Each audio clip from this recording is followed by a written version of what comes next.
In 2016, a new TV show hit the digital airwaves and needed a podcast dedicated to chronicling its adventures. An elite team has been assembled for this task. Unfortunately, the world's listeners have not heard of this Wonder Twin duo. And although they may not be known now, in the future they will be referred to as tomorrow's legends.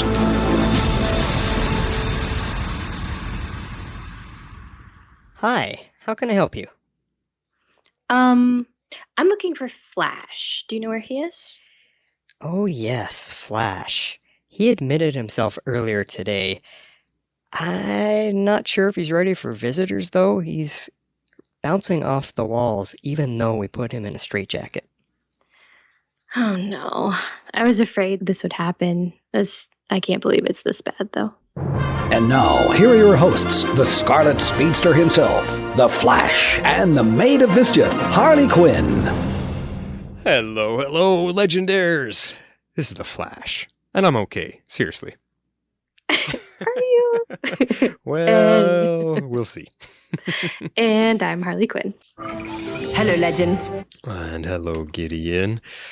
Oh, my, I don't know what oh my, what a finale. Jeez. What a finale indeed. There is some, I don't know if this is polarizing as I thought it might be. I am kind of feeling like I am off in the pasture all by myself on this one. Yeah, I don't know. I'm not gonna lie. I kind of dug it, but I have some qualms, shall we say? But for the most part, I was pretty on board with it, and I've seen a lot of good things out on the Twitterverse and in social media. I think it was mostly positive. I don't know. We'll have to see when we get to feedback if you've got anybody in your camp. Yeah, we're going to have to see. We got lots of feedback. I haven't gone through it, so it's going to be flying off the cuff tonight. I was just kind of thinking, like, looking at our Facebook page, it seemed like the majority of people were all for it. And but anyway, guys, we're going to get to all of that. This is The Good, the Bad, and the Cuddly. Season 3, Episode 18, our finale for this year. Oh, here we go. Shall we get into it? Let's do. All right, you kick it off with your impression. All right. I gave this episode 9. I love that Sari listens to heavy metal to concentrate. Yeah. Not gonna lie, I kind of do that myself. So, all right. I stand by it. I enjoyed this episode, like, a lot. we got a lot of answers. Everything kind of came together. A few things happened that I still wasn't expecting, which I feel like is typical Legends, you know? They're just gonna kind of go off the rails every once in a while. And man, they kind of went off the rails with this episode. A little, you think? Just a little. But I mean, all that being said, Legends has still been the best Arrowverse show for me this season. It's consistently had the strongest writing, and I appreciate it when things get wrapped up in a nice little bow, you know, convenient or not, because I'm not going to lie, a lot of it was really convenient. Yeah. And despite all that, you still give it a 9. I know. I mean, like I'm saying, I really dug the beginning, and we'll get into that in just a few moments here. And then it was really fast paced, and I was just kind of along for the ride, and I was having fun with it. And then all of a sudden, there was something that came way out of left field that I was not expecting at all. And then there were some epic battles, and then it sort of just, like I said, wrapped itself up in a neat little bow, and it was done. Yeah. So Yeah. I know you didn't really like it, so why don't you explain? All right. I'm going to forewarn all of our Legends listeners, I really did not like this. If you had seen me after, not even after, during the episode, you can even ask Patty Spivot about this. Like, I was ranting and screaming and cursing at the TV screen that I actually probably missed a lot of it because I was so angry. The first time through, I absolutely despised this episode. Worst one we've ever had. Upon second viewing, I wanted to step outside because I don't want to come to our podcast, which I love, and be completely negative. and ripping it apart. So I wanted to look for some good positive points and see what I could pull out of it so that we can have at least some kind of good discussion. I still think, like, if I had originally went with what I felt after the first watching, we would have had the biggest gap between our ratings ever. You gave it a 9. I was willing to give it probably a 2. Oh, wow. Yeah, after my first viewing. But I found enough good things. I'm going to bring it up. I was going to say 5, but I landed on a 6. Oh. Just to get it just above the barely passing grade. There's a couple things, like, it surprised me the way it opened, that it continued right after last week's episode where it ended. And I was surprised that right after Mallus basically appears and comes out, and he has his one little fight with Essie there, he gets dealt with so quickly and somewhat kind of easily by Rip. We didn't know at this point. We didn't know he was coming back later in the episode, but I just thought, what? After a full season building up how bad Mallus is and he's the greatest terror we've ever faced, he just gets sucked into some kind of time portal and that's it. He's done within 5 minutes. I was right off the bat going, oh my God, what is happening here? To be fair, they did state that didn't kill Mallus. Rip was quite clear on that point. Well, he said something like it's temporary or whatever, but I still felt it was a little too close. I felt after he really just came out. I thought that could have been the halfway point in the episode that Rip does that, not the opening scene. I just felt the timing of it was a little bit strange. And then, something positive. Like, I thought the opening had great music. It was full of tension. It was tight. It was dramatic. It was like, whoa, okay, they're hitting the ground running. This is great. But then that's it. That was it. Like 5 minutes, and Mallus is gone. Rip is gone. Well, is he gone? I just thought, oh my God, it was a little bit lame because the opening 5 minutes were so great. Then I just felt like, especially after my first watching, I felt it fell flat so hard on its face that we wouldn't recognize it anymore. I mean, you know that I have not enjoyed the Wild West episodes. I have felt they've been the weakest and the worst of the ones each season that we've had. And this one was no different. And this is where they were going. And I thought, my God, it's obviously a budget issue because they must have ran out of money with all the special effects and everything. The Wild West is a cheap, easy set to work on and utilize. So, yep, sure enough, this is how we're going to end it. But, and then, I mean, we'll talk more in depth about these things, but to go from that opening scene to suddenly Romans and Vikings and pirates all standing in the Wild West, I just thought, you did not just cross the line of ridiculousness. You immediately jumped so far past it. And I really had trouble laughing at it because I was already thrown off by how quickly they got rid of Mallus. And it just... And then to see that they got a different actor playing the role of Caesar, that did not even look close to him at all. Oh my God, guys, come on, don't start my finale this way. And yeah, so we'll get into the rest of it. That's what kicked me off, and and the rest. And I mean, we're gonna get to the parts that are,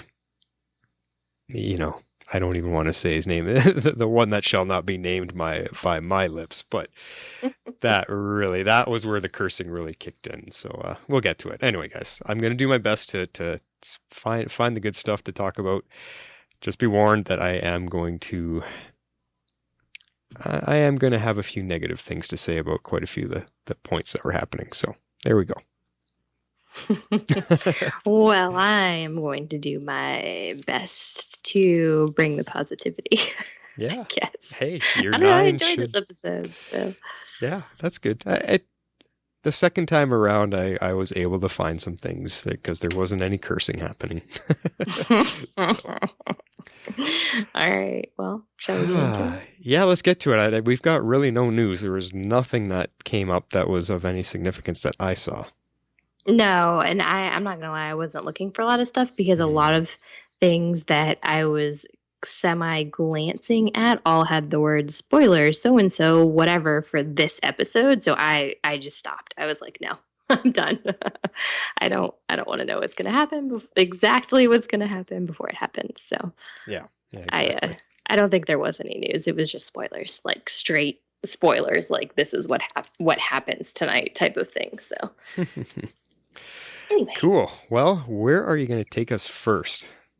All right. I have the 3 distinct storylines and then, of course, the closing scenes that we can talk about. And I want to start in the very beginning with something I'm calling Goodbye Rip with a question mark. Yes, that's a good starting point because that's where the episode kind of kicked off. So it is. Mm-hmm. First of all, okay, to be super positive about this, I'm not going to lie. I loved everything about these scenes. I loved the fact that there's the scene with Gideon, between him and Gideon, saying goodbye to one another. It was so touching. Mm-hmm. And I know I'm kind of a Rip apologist. Like, I've not really been trying to hide the fact that I've not really minded his character despite all of his very, very obvious flaws. But I liked him. He was a terrible captain. I know that. But I kind of liked little ways that they tried to redeem him over the seasons. Then they kind of like pushed him back with the whole time bearer thing. But I felt like they did, yet again, another good job of redeeming him in this episode tonight. So I liked his sacrifice. I don't know if I liked it to open the episode, but we can get into that in a minute. So let's discuss this first point. I feel like you're a little bit tentative, a little bit defensive coming in because you've been just by the tone and the words you're using. I think you were expecting to come into a raging flash here, and then you're going to have to like put up your fists and fight. 100%. You sent me a very concerning message, so yeah, 100%. I'm defensive. So sorry. Harley got a taste of the anger at the end of the episode after first viewing. It was pretty funny. I just had to blurt something out because I just couldn't contain it.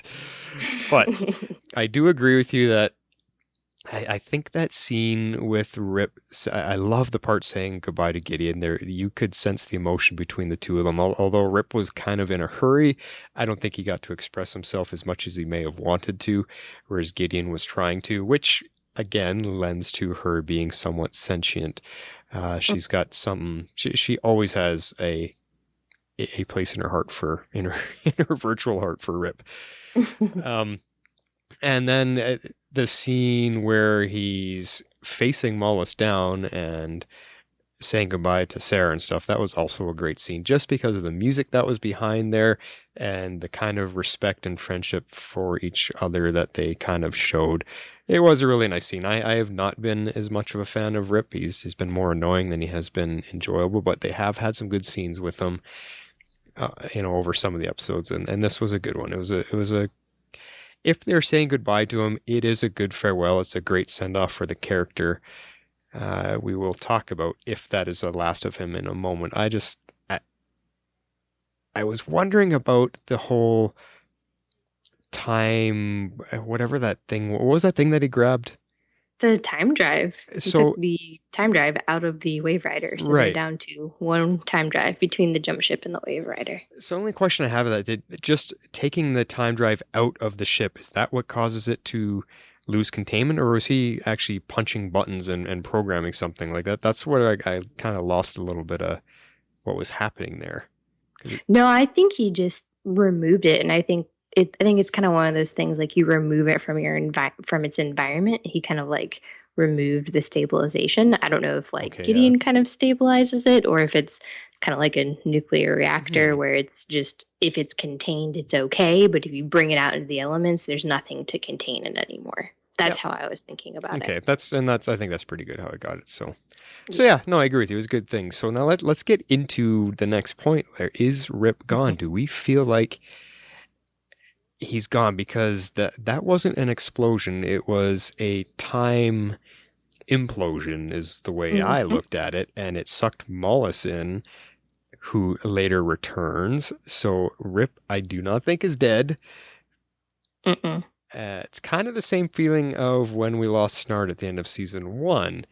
That's a good point. Don't think he really died, and he right? So that's what I'm thinking. What they're going to do with Rip, I don't know. What do you think of that whole concept? I don't know. I agree. I think the way that it was shot and shown, just showing the empty space with no like ashes, no body, no nothing, and knowing what happens with Mallus later in the episode, like with him coming back, I really just have this feeling that we haven't seen the last of him. And maybe they just sort of did it on purpose so they could leave it open ended. I mean, with Snart, they never used that. They never took that avenue. They left him dead. Which, given the other things they were able to do with Wentworth Miller, I think, it was an okay thing to do. It made a lot more sense than trying to like bring in a new version of the character and then bring back the original version, because I feel like that would have been more confusing. Right. But with Rip, I mean, he could technically still come back. The only thing that gives me pause is all of like the flashback montages that they did. They were fantastic. First of all, I loved it. It was so touching. Like the scenes with his family and just how it was woven all together with him talking to Sara. And when she invited him to join the team as a legend, I mean, that was touching when I heard it the first time, and it was touching when I saw it again. And it was just so fitting. And so given that treatment, that's the typical treatment you give a character when you are writing them off. They get the flashbacks, they get the backstory, they get their story completed. And I feel like that's what they really did with Rip.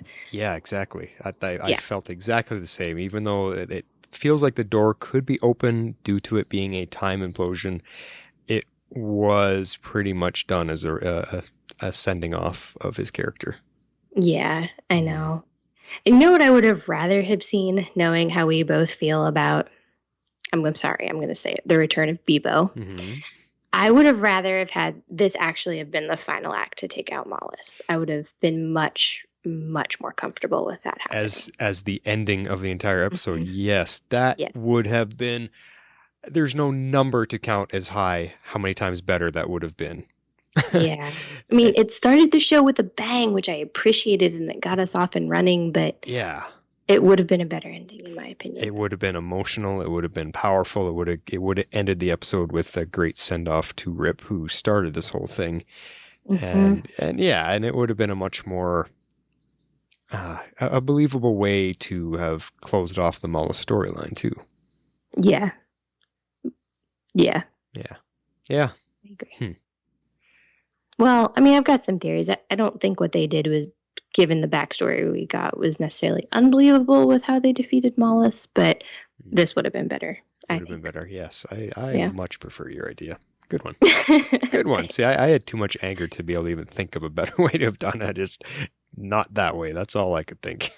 Yeah, well, it came back to me like as soon as like on rewatch, as soon as this is the opening thing and it happens and it explodes, I'm like, this was a better ending. 100%. I do video editing. You know how simple it would be? I could take that episode, completely get out the Bebo stuff, and rework it with the Rip section at the end of it as a goodbye. And the show would end, and I would probably enjoy it and have a tear in my eye, and I would be happy.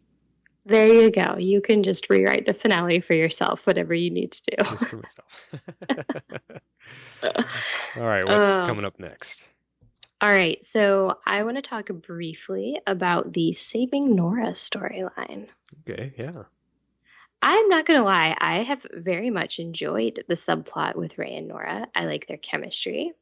I think it's very strong for obvious reasons. Yeah, actually, I think in this particular episode, it was the strongest yet, even though this is maybe the third time they've gotten to really work together on screen. I felt this chemistry was way more believable and tangible this time around. Yeah. Oh, yeah. It was great. I mean, we kind of knew after the Berlin episode that he had this connection with her. So I really kind of wasn't surprised when he decided to team up with Damien and save her. Did that surprise you, or did you kind of see it coming? No. I mean, the moment he walks in and Sarah's like, "What are you doing?" And he's like, "It's my lab." I immediately, he's up to something, like right away. So it didn't give me enough time to feel surprised by it. And it just made sense because we've already seen Ray connect with Damien. We've seen him connect with Nora. So he, being the Boy Scout that he's been for 3 seasons, he thinks there's good in everybody. He's kind of, you know what? He's kind of the Luke Skywalker of our Legends team, right? So he's going to give Damien a chance to make things right, because he knows Damien's turning a new leaf. He knows Nora really doesn't want to be where she's at, and he's going to help the two of them. Yeah. Am I supposed to be counting Luke Skywalker in The Last Jedi? I don't know. Was he technically a good guy in that? I don't even know. I'm talking about the original trilogy, Luke Skywalker. Oh, well. Yeah. Okay. It's a very good correlation. I mean, it's Luke Skywalker, no one would believe him that Darth Vader, there's still his father in them, and Luke was the only one that said, no, there's good in him. I can feel it. I'm going to pull it out of him. I'm going to save him. And no one would believe Luke. Luke was the only one. And this is kind of the same feeling that Rey is the only one that sees there's still good in Nora, and there's a way to help and save her. And Damien is also got that glimmer. So, yeah. Mm-hmm. Rey Skywalker. Definitely. Rey Skywalker. Nice. Well, it worked. It did. I have got to say that I absolutely loved this scene where Rey punches Nate in the face. It was hilarious. Plus with Damien in the background, just kind of like all giddy and like, I can't wait to see what happens now. How are we going to get through this? Yeah. It's so funny. I think no matter what, they have fun doing these scenes. I think Damien or Neil, I guess I should say, yeah, the actor, he's just loving being kind of goofy and snarky all at the same time, and just having a light fun with his role now. Oh yeah, absolutely. I mean, I think he really enjoys playing villains, but I also think just like having seen the actor in person on like panels, he likes the goofy side of things as well. He gets, I think, a little bit more of his personality to come through when he's able to do that. I mean, he plays a great villain and he is very good at it. But it was kind of nice to see him be a little lighter towards the end of this season. I enjoyed it. I mean, he still brought the levity, especially in last episode. Man, that scene with Sara and then the one with Nora. Whew, that was rough. But I mean, this episode, he was kind of just goofy until, until his end, I suppose. So, yeah. I mean, he sacrifices himself to save his daughter, so we should probably talk about that. Yeah, that's a good point to bring up. Like, right off the bat, do we think he is gone? Because basically we saw that the demon rips apart the body he's inhabiting to kind of be born again. So does that mean Damien is now completely gone? I think it kind of means he's gone without question, unless there's another timey-wimey scenario as we had in this episode, but I would be surprised if they did that again. So I actually thought this whole thing was kind of brilliant. I like that it saves Nora, because I was honestly really hoping we could see Courtney Ford next season, because like I said, I love the chemistry between her and Brandon. I think they have a good chemistry together. There makes sense, Yeah. But I really wanted to see more of her. So when she kind of got killed last episode, I was a little disappointed by it. So I immediately liked this storyline and this ploy where they're going to go back and save her. And technically, Damien's an anachronism, so it kind of kills two birds with one stone. We save Nora, we take care of the anachronism, and Sara doesn't, in the end, have to actually kill him, as she's been threatening to do for the last how many seasons of the show. Yeah, see, now that's a fantastic point you bring up, though, is that he, as we kind of realized last week, that he is the anachronism. So this kind of, it kind of asks the question, can Mallus inhabit an anachronism to bring himself back like that? I guess that's kind of the key to the gate, right? Like because it's anachronisms that we're breaking the time stream, allowing him, or the time cage, allowing him to come back. So if it actually is an anachronism that he inhabits to come back, it's crazy how that all works. I don't even know how to word that, but does that make it fully viable that he can come back, or does that somehow weaken him a little bit that he's using an anachronism to escape the time cage? I'm the angle I'm trying to come at from there. Yeah, I do. I mean, I kind of don't think it matters one way or the other, just because the anachronism of saving Zambesi was so massively not important, but it just was, I can't think of the word that I'm looking for. It was such a huge thing that happened. That was a huge chunk of history to change, as we later find out. But I feel like that more had to do with it. But I don't know, like to that point, it kind of can't hurt, can it? I mean, well, no, just going back to your point, the fact that Damien was an anachronism, this is the perfect way to close that, because he was kind of the first, wasn't he? Like kind of the first anachronism that kind of got things going. He was one of them. Yes. Yeah. So it just makes sense that it ends with him, and it closes the loop on his story. That, you know, obviously they're time travelers. We might run into Damien back and forth in the timeline during the regular course of his adventures, so he might not be gone in that sense. But this anachronism version of him is definitely gone. Yeah, I think so too. Plus, he used the nanite gun. I love that they actually used the nanite gun as a defeat on Mallus, sort of. I mean, it wasn't really a defeat, but it served its purpose. Yeah, exactly. Well, and that was a kind of a little trick I didn't see coming. I don't think we knew that Mallus could transfer his essence from one body to the other, but it seemed like Damien knew that, because he's like, that's what I'm counting on. Yeah, it seemed like that's what he was expecting. Right. So he must have had some inside baseball, if you will. Yeah. But I agree with you, though, that I love that they saved Nora, and you could see at the end there, I don't know if you have this farther in the notes or not, but you could see when Ray was, you know, kind of saying goodbye to her, you could see that she... Oh, that comes back. Yeah, well, we'll talk about the specifics, but just at the point, you could see that Nora was kind of thankful towards Ray, and kind of had a bit of a smile to her face that, you know, she kind of understands what he just did for her, and I think, and I hope that is the turning point for her. Yeah, I hope so too. I would, like I said, I would like to see her come back next season. Okay, so I hate to break it to you, but we're going to have to dig into the main storyline. And I've used an evil word, but I'm calling it one Bebo to rule them all. Well, really, is he really the main story? Because it really doesn't come up until the very end anyway, so I'm not even going to count him as the main storyline. He's kind of the result of the main storyline. Yeah. He is. It was all interconnected, so I felt like it was fitting, because, I mean, that is kind of what happens. You know, there's 6 totems, and they combine to form Bebo. But anyway, we'll get back to that. We'll get on that. Let's maybe just start with the first point that you hated and I liked. Returning to the Wild West.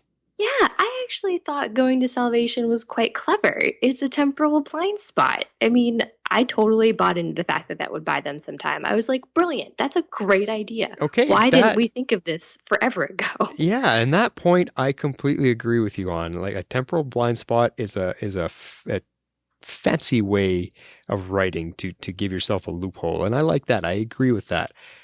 I just don't like the Wild West stuff. Again, I think it cheapens the show. You can tell that it doesn't cost much to do it. It just gives the whole aesthetic a real low budget feel, and that's one of the parts that bug me. Plus, all the storylines that have been in the Wild West have just been crap. So, see, I don't mind it. I like the Wild West. I'm not sure how I feel about the Jonah Hex Zari are we gonna thing get to that? that Do you they have that had. later?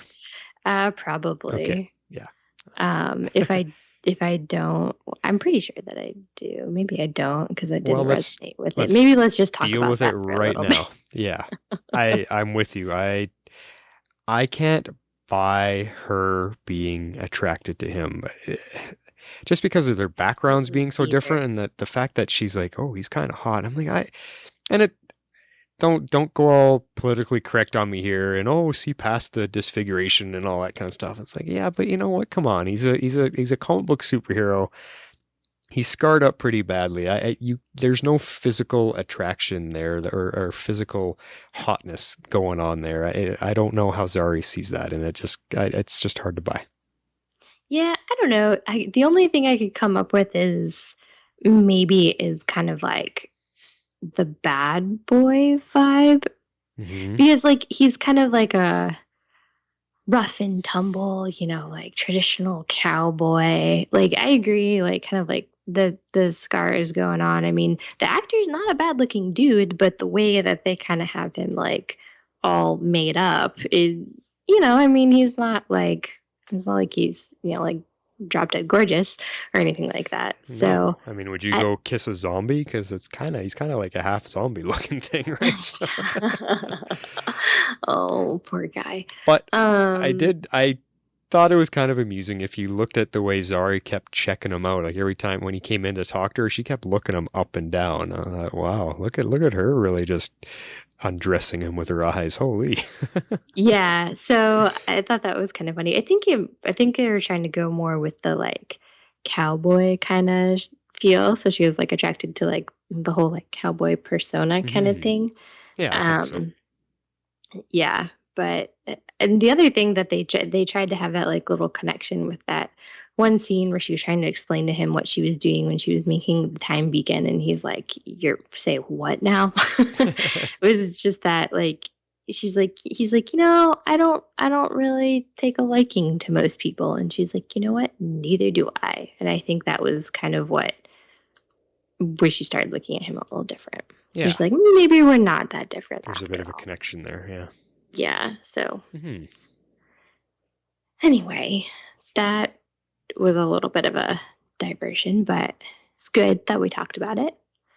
Back to kind of the beginning, though, of being in Salvation. So as brilliant of an idea as I actually thought that was, it didn't actually work, which I thought was interesting. For like 2 minutes it worked. They didn't get much of a rest break at all. No, they didn't, which, you know, it's a finale, so you kind of can't expect that. So in typical Legends fashion, some of the more ridiculous things start happening. Yeah.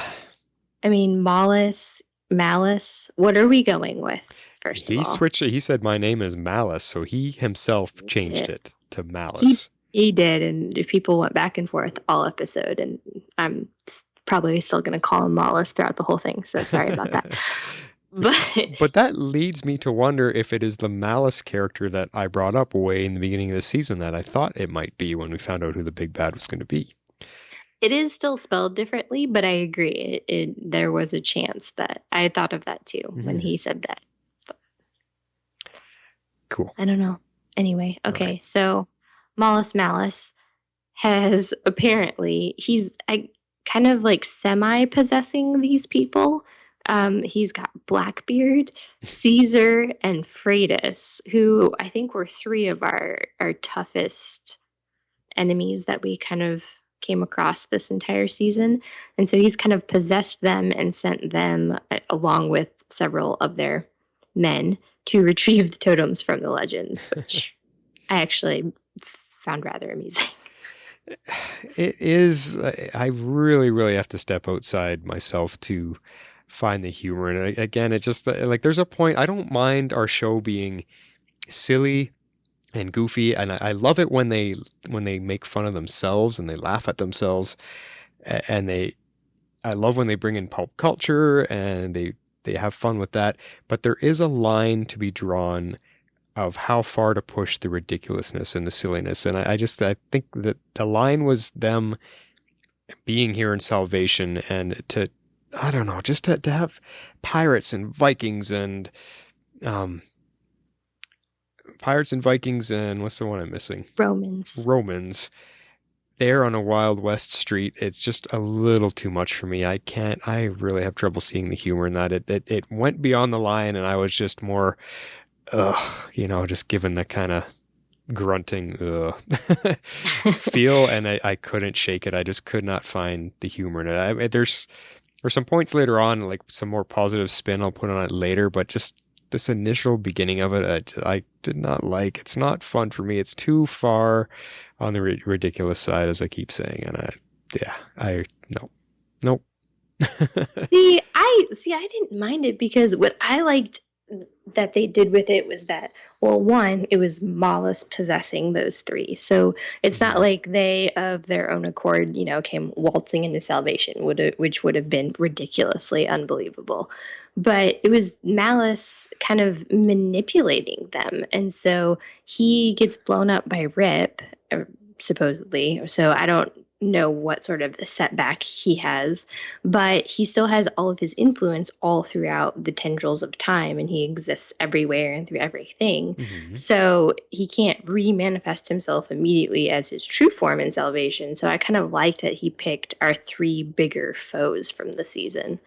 And that's, and then plus, you've got pirates, Romans, and Vikings. But all at the same time. But look at what you just said. This is the part that you're like, oh, these are three of our biggest foes this season. And yet all three of them were kind of on the goofball side. They made fun of each one of them. They were not that imposing, not that dangerous to deal with. It was, they were, Freitas was the whole Beeble episode, which was beyond ridiculous. And the Roman was on the beach with a bunch of drunken teenagers as he's building his Roman army, and he fights hand to hand with Mick and gets imprisoned right away on the Waverider. Big deal. And Blackbeard, well, he ended up being a cowardly wimp when everyone, breaking the historical coolness of him that we all love. So I this is part of why I was like, these are not the three. I did not find them formidable or anything. It's just like, you picked the three goofiest ones that maybe they were the three most enjoyable then. I don't know, because I enjoyed all three of them, so I liked seeing them come back. I thought it was kind of fun that they used those three. Yeah. I think just to end my feeling, like I said, of crossing the line of being ridiculous is just, I like our show. I like it having the silliness and the fun factor. Don't push it too far, because our show is also really good at the serious and the tense and the dramatic and the edge of your seat excitement, because we feel something. And when they cross this line into the overabundantly silliness, we lose all of that emotion and drama because it's just too far gone then. And then it's hard to feel for the characters in the show. And that's where I get upset. Like, don't do that. Our show is so good at the heart of it. Don't push it beyond those boundaries where we cannot connect to it because it's just too far silly.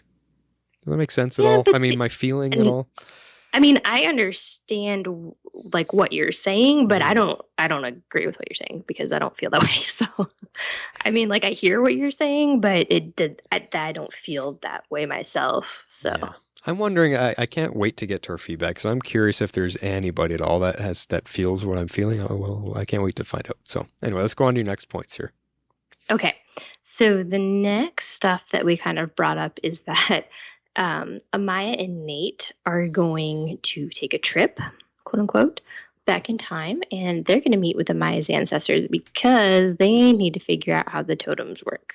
Because at the very beginning of the episode, we saw them all individually using their totems against Mallus, whatever, and it didn't really work. So Sara just thinks that they're not worthy, but Amaya insists that they're just not using them right. So I thought that was pretty interesting. So they go back, they do the whole thing and go back and not really in time, but back like through the spirit world. And it was kind of like a seance kind of thing is how I first was thinking of it, where they learn that they have to like combine all of their totem powers together, like the Care Bears.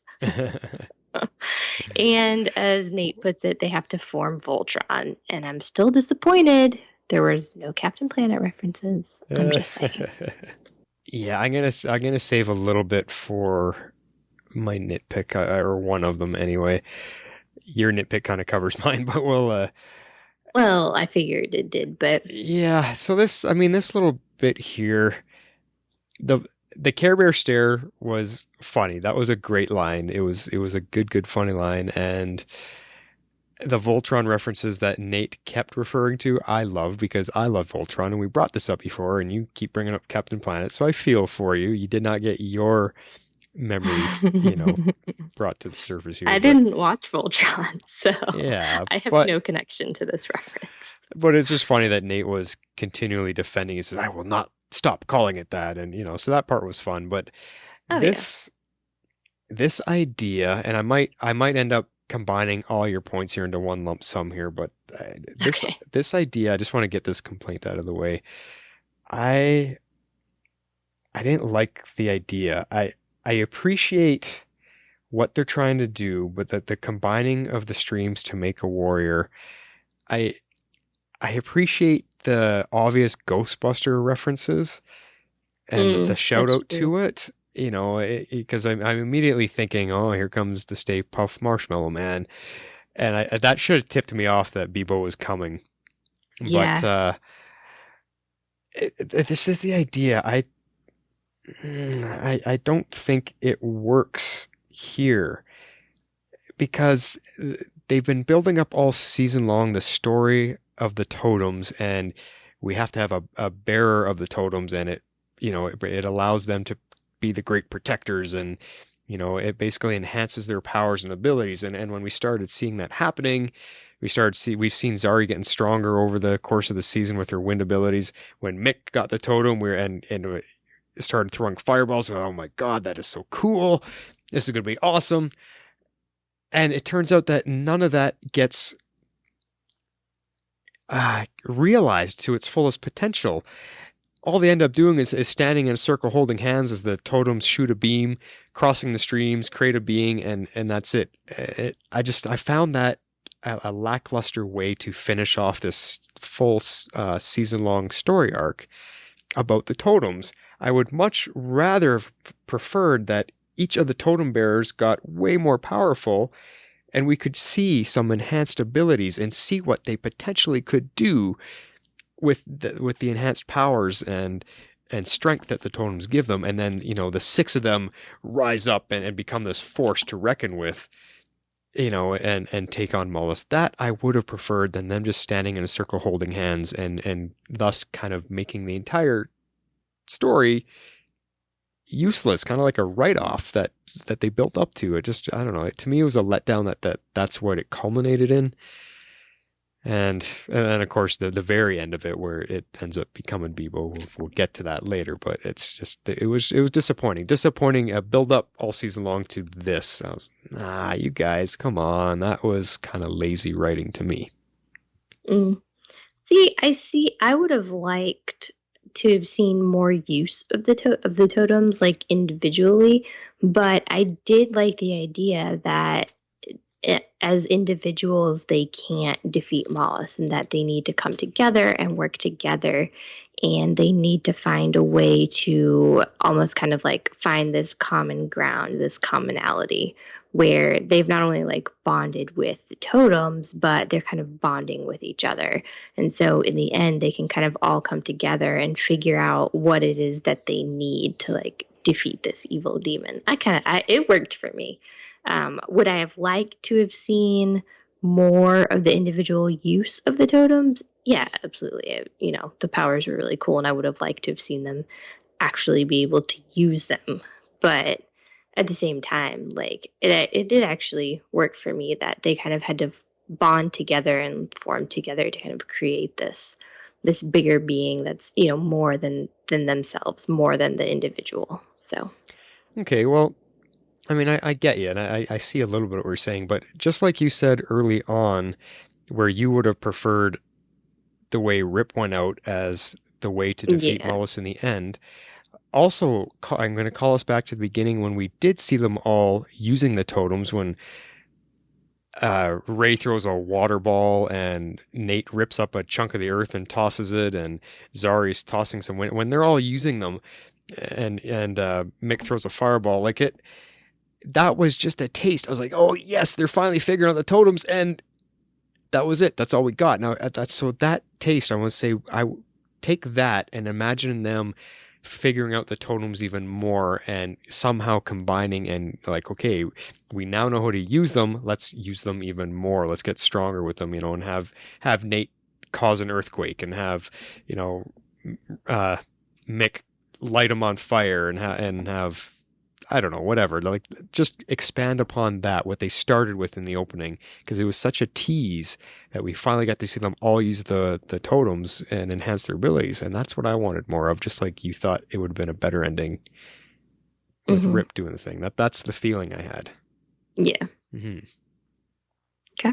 So All right. But- Well. one point about the one thing I just thought was funny was the water totem. Except when it's in Kawasa's hands, it's really kind of useless. Like Ray doesn't really do anything with it. When Wally it doesn't suit anybody. The water totem did not match with anybody on our team. Did you get that feeling? Yeah, no, not really. It just kind of seemed like the one that was the last one up for grabs. So yeah, but what did Wally do with it? He didn't do anything with it. Well, he was the only one left. Yeah. Yeah, so he gets water. Yeah. Yeah. So I do have a couple points here just about Mhm. like because Maya does give us kind of a lot of answers to some of the things we'd been asking all season, like some of the conundrums that we saw. Some of them not really. They kind of just left him hanging and we didn't really get answers to. But we kind of learned some things about why some of these people are becoming worthy of actually bearing these totems and why they should be the ones in this instance to bear them. So she brought up the fact that Mick ran into his father in the jungle and that did help him to become a better man. So I liked that we kind of got that callback. Zari and Amaya, like their totems initially connected when they first met each other. So that was kind of like an indication that Zari should, stay on the Waverider and that Amaya needed to kind of like, not like protect her, but like, Mhm. help her understand what it is that she's inherited. Because that Zari should be with her family, just like Amaya should be with her family. Whereas everybody else just kind of picked one up and were able to find a connection with it.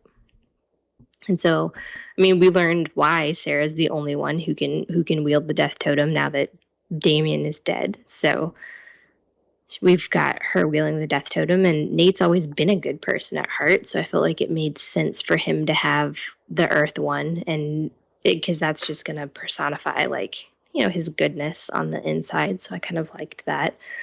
And then, like I said, Wally was the only one left because Ray was off playing in the past with Damien Darhk, so he got the water totem. Yeah, that's Just true. because. No, yeah, you gathered them all pretty good there. It makes good sense and stuff. And I did like that scene when she was kind of explaining it a little bit, but I liked that she was starting with it, but I wanted more because you and me have been debating, well, not debating with each other, but hypothesizing about this theory all season long as to, what does it mean that they keep running into their ancestors and their, older or past versions of themselves or whatever. And this did not fully answer that for me. Like we thought this was something big underneath the surface and there's going to be a huge revelation about all that. And this just seemed, Amaya's just like, oh yeah, Mick, you ran into your father, made you a better man. And I just thought, oh my God, he did not give us enough. Yeah. No, I think we were supposed to chalk up all the other instances to just anachronisms, and that by them going back and influencing their own past, they were potentially they had the possibility of completely breaking time, which would have opened up Mollus's time prison. So I think that's unfortunately all that there was to most of that. I mean, Mix had the added bonus of him like growing and kind of becoming a better man and confronting his dad and being able to like put away his past. But Ray's confronting himself, aside from maybe understanding himself a little bit more, it didn't really have a bigger purpose other than the potential to completely screw up history, which would have weakened Mollus's time cage. Yeah, Or Mallus. but I don't know. Maybe you and me are victims of being too smart for the show or thinking too deeply, whereas the writers never intended any of this to be that deep or have that strong of connection to anything really, and we just thought way more into it than we should have. Which the thing is I enjoy doing that. I love seeing that maybe they're trying to tell us a story, maybe they're trying to do something with that. So that's why I felt like this could have been such a strong idea, because there's a couple episodes that we were saying like they are clearly making sure that we know this means something, and to have the season end with really coming back to that fully and giving us a good solution as to why all those events kept happening in their past. It was a letdown. It was a fizzle for me. They didn't give us enough. Yeah, I agree. It would have been nice if they spelled out a little bit more, but the more I'm thinking about it, I am just leaning towards the fact that it was the whole anachronism ploy and weakening Mollus's time cage, I think. But Okay. yeah, I mean, they don't ever spell it out, so I don't know. They kind of let that one go. They did. What you got next for us? All right. Well, the next is the legends have their first attempt to create their pure being of light, which was like completely disastrous. I found this whole scene entirely amusing because they didn't realize they could hear each other's thoughts when they were all like connected to each other. Yeah, it was pretty funny for sure. Yeah. And of course, they've all got different ideas of what it should be, which just kind of all combines to be this disgusting, crazy monster thing, whatever it was that Mick has to put out of its misery.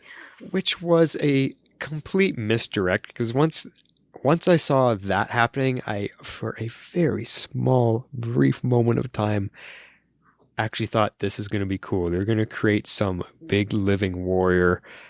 Okay, this might end up being cool. And we know how that got ripped away from me. That dream was ripped out of my heart. Yeah, no. I mean, Bebo is a letdown, but all right. So Sara is just convinced that they can't do this at all because they're not worthy. They're not the right people to bear the totems. They, whatever. I don't know if they're not properly connecting with them. They're clearly not properly connecting with each other.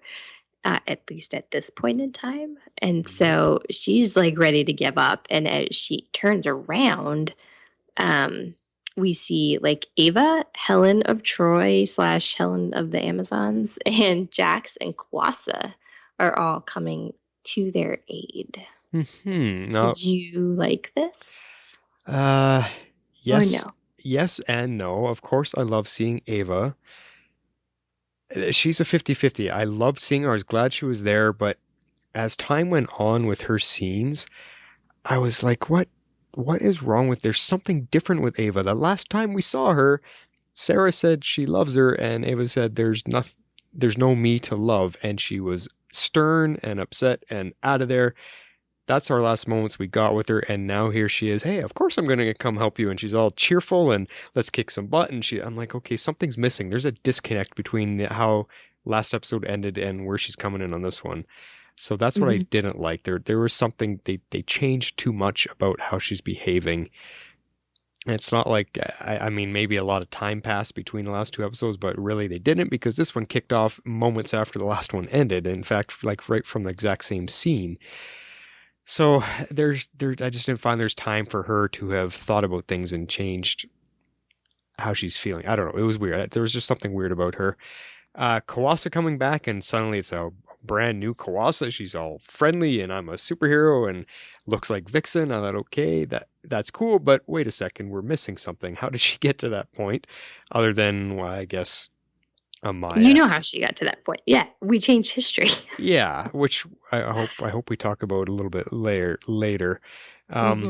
So it was okay. It was cool to see Kwasa actually as a good guy and willing and there to fight. But again, I was still feeling, I don't know. Maybe they should have showed us a little bit more that the changes took effect. Helen, I thought was cool. I loved that she showed up and was part of it. I have. What did I have here? I'll just say it right now. I think out of all of the ones that returned, Helen was by far my favorite, and not because of her outfit. You guys can all just shush. It's because she was the coolest. She had the exact same kind of accent that Wonder Woman has in the Wonder Woman movies, the new actress, and her name is completely blanking on me right now. Dang it. She sounded like Wonder Woman, so she sounded like she was from Themyscira. She had the warrior look, and then when she started fighting, she had the best out of all the fight sequences, which we'll talk about the fight as a whole, but out of all the fight sequences that were happening, I thought she had the best choreography, the best kick-ass moments where she's using her sword and she's pulling the gun and she's taking guys down by the dozens. She looked the coolest. She had the best part of it. So and she had some good lines. So I thought she was the most fun out of the ones that they brought back. Then we got Jax. Upon seeing him, I didn't know he was coming, and upon seeing his face, I was like, oh, holy Jax, wow. And then I lost it all. He was there, and I thought, what is he doing here? He's just a human. He's got nothing. So how is he going to help this team out? And if you look closely at his scenes, he actually does pretty much nothing. I think he shoots 2 guys at the top of the stairs. He's pretty much useless. He didn't need to be there. I kind of started realizing that I actually didn't really miss him. I had just a brief glimmer of Jax, oh my god. But then as his scenes went on, I realized, yeah, you know what? He's not needed on this show. I'm kind of glad he's gone. And then his story started when his story came out, and he's like, oh, it's been 5 years. I have a wife. I have a kid. They're my family. They're my everything. They're the world to me. But I'm just going to show up back in time here where you guys are fighting a demon and I could potentially die. So obviously my family doesn't mean that much to me because I'm going to risk myself here with you guys when I have no abilities whatsoever. And as soon as that came into play, I was really upset that he was there. And I'm like, get him out of here. This is ridiculous. All right. What did you think? Tell me what you felt about those guys. Let's see. Well, I liked Zari creating a time beacon to call for help. And I think what they were trying to get at with having these 4 people answer, well, that and budget, but it's just that they have a limited amount of friends. And so, they pulled a couple fan favorites. And then, they brought back Jax just so that we could actually have a little bit of closure with his character. And I was okay with that. Like, I don't necessarily have like a burning desire to have him be a permanent member on the show again, because he doesn't have any powers. I mean, he doesn't have a whole lot to do, but I did like that he kind of came back and helped his friends. I agree. Helen was probably the most useful to come back. And I liked all of her sequences. I liked, her Jonah Hex teaching her how to shoot a gun and her, being like a natural at it, and her fight sequences were really cool. So I liked that. I liked the stuff with Ava and Sara. I felt like she had maybe just enough time to realize that maybe she was slightly overreacting, and that the woman she knows that she loves has told her that she loves her back. And I think that she would have been a fool to kind of just let that go. So I liked that we got closure to that a little bit in the finale. And then Kwasa. So I want to talk about Kwasa a little bit more. Obviously, the big thing that we did last episode and made sure stuck this episode was that we saved Zambesi, so it's never destroyed. So Kwasa doesn't have like the kind of past that she originally had. She grows up with a family, and her and Mari are Vixen together. They share their totem, and so I thought that was it was the redemption that Amaya had been looking for Kwasa. Okay.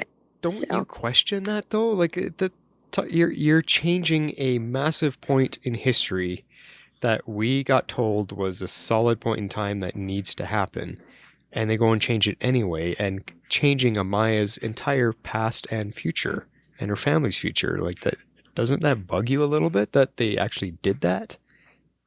I mean, a little bit, yeah. It just depends on what.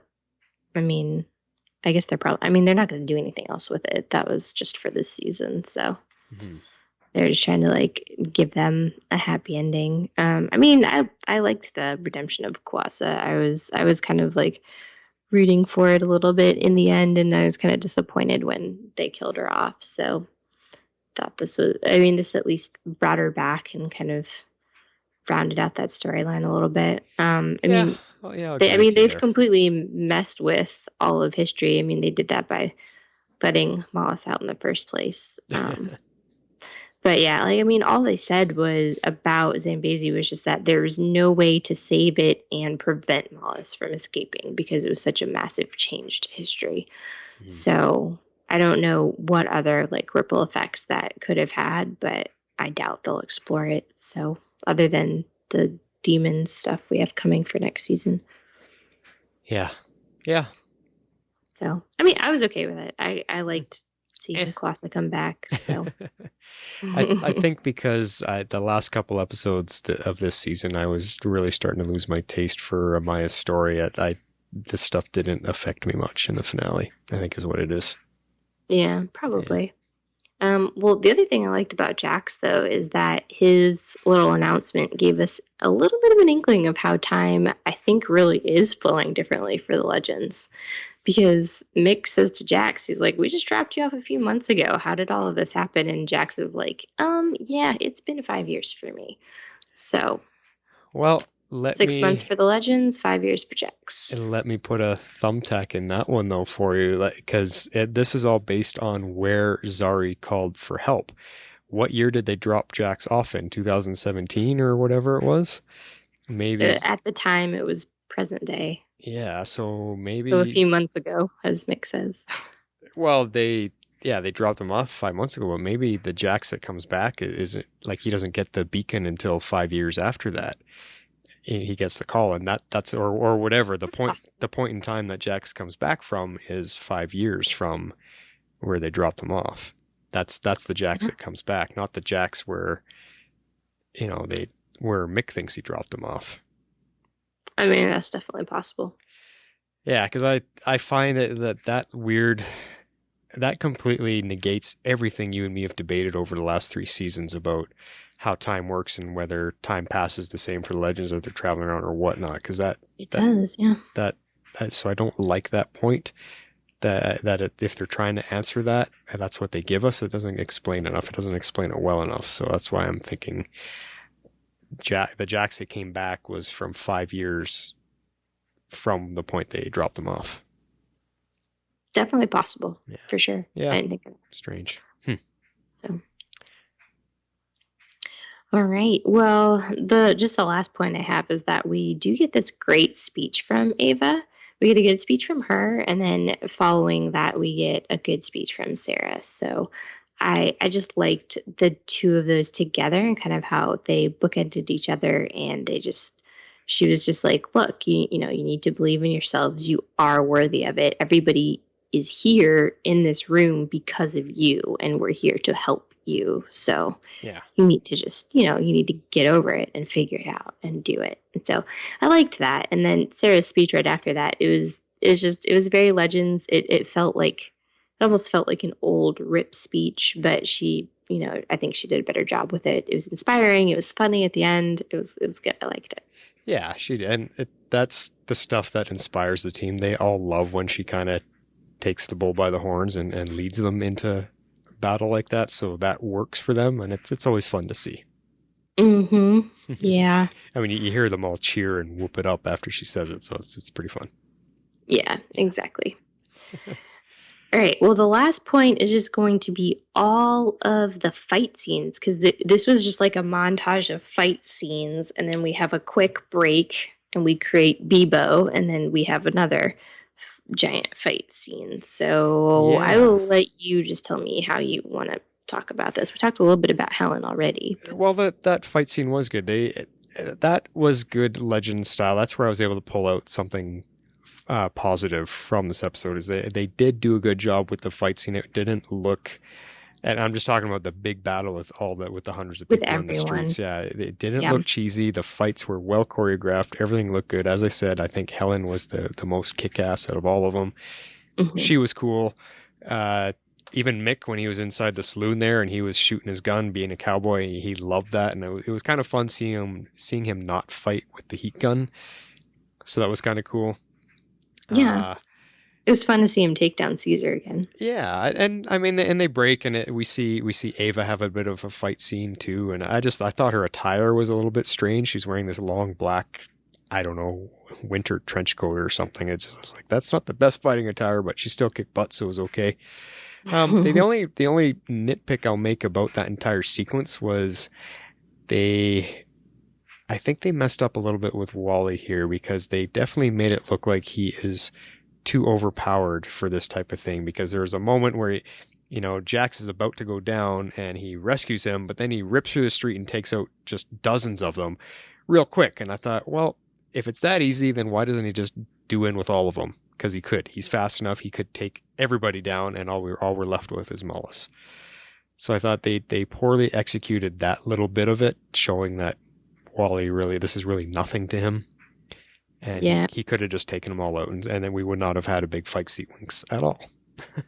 Nah, but I guess it depends on like how many you're thinking like were there. I mean, because they can only show like a certain amount of people, but I think we're supposed to be led to believe that there were like 3 armies of hundreds of people. So maybe Wally was busy taking out, the masses while everybody else was dealing with what was right in front there and like dealing with, Blackbeard and Freydis and the people that were all like right there.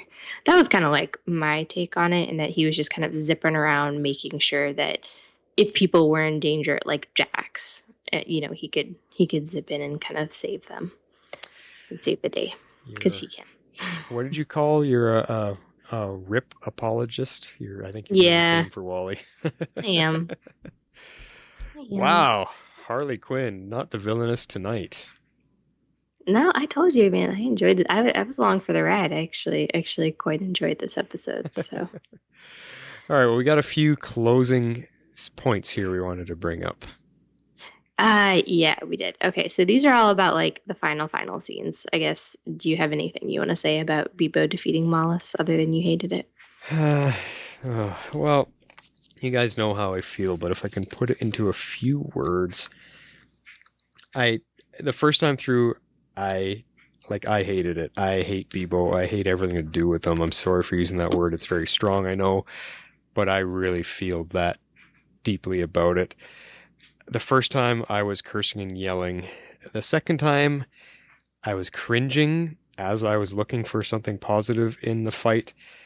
And what I pulled out, just one little point about the fight, about the Bebo thing, the only thing I liked about that fight was when Mallus grabs, I think it was Mallus that grabs him, or is it Bebo that grabs Mallus? There's a true to form WWF 80s wrestling move, the big old suplex.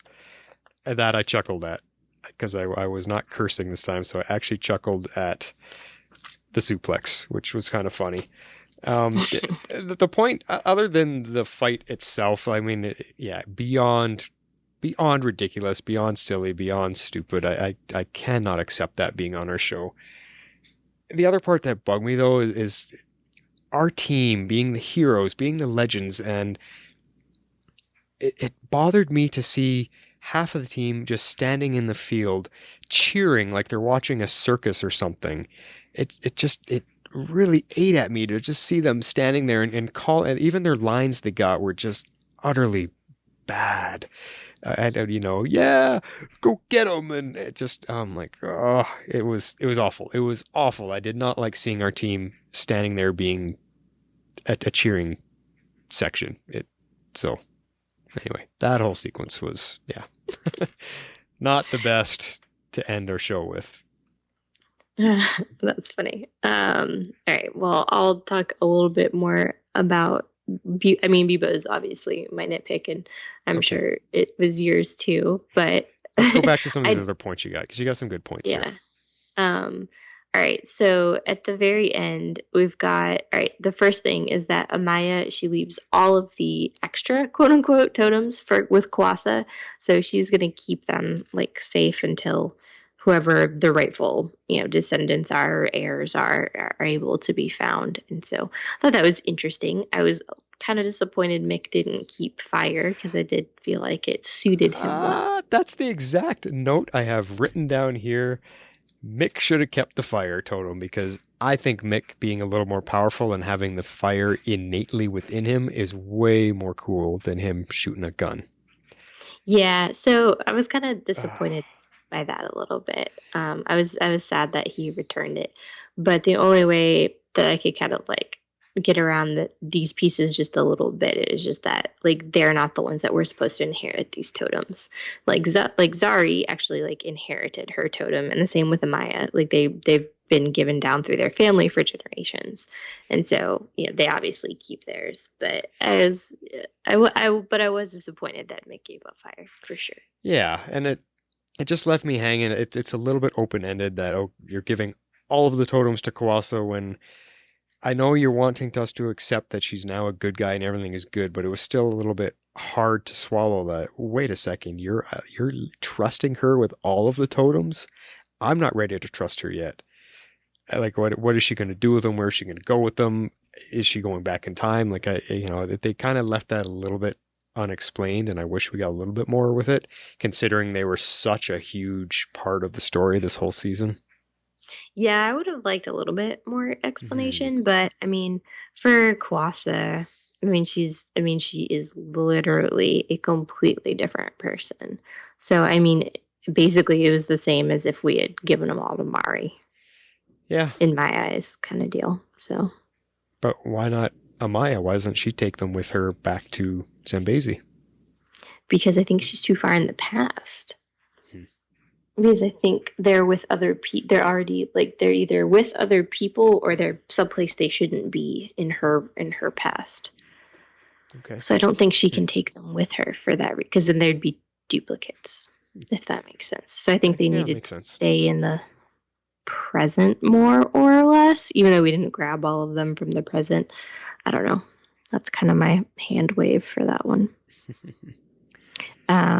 Well, the next point we have is that we were talking about earlier, but Ray leaves Nora with a time stone, and that sort of potentially could give her an out. And as I've been saying, I would really like to see her next season, so I hope she finds a way to escape the Time Bureau. Mm-hmm. I really like that moment between the two of them, that he snuck her the time stone. I thought was just a cool thing that he's really showing her some trust. And you see it in her face. You see the realization on her face that, wow, he's trusting me with this, and wow, he helped me out. And I might, you could just see her turning that this point is going to set her on a different path. And that's what I loved about her performance, because you saw that, you read it all in her face. She didn't say anything in those closing moments. You just read it on her face, and it was fantastic. Mm-hmm. Yeah, it was great.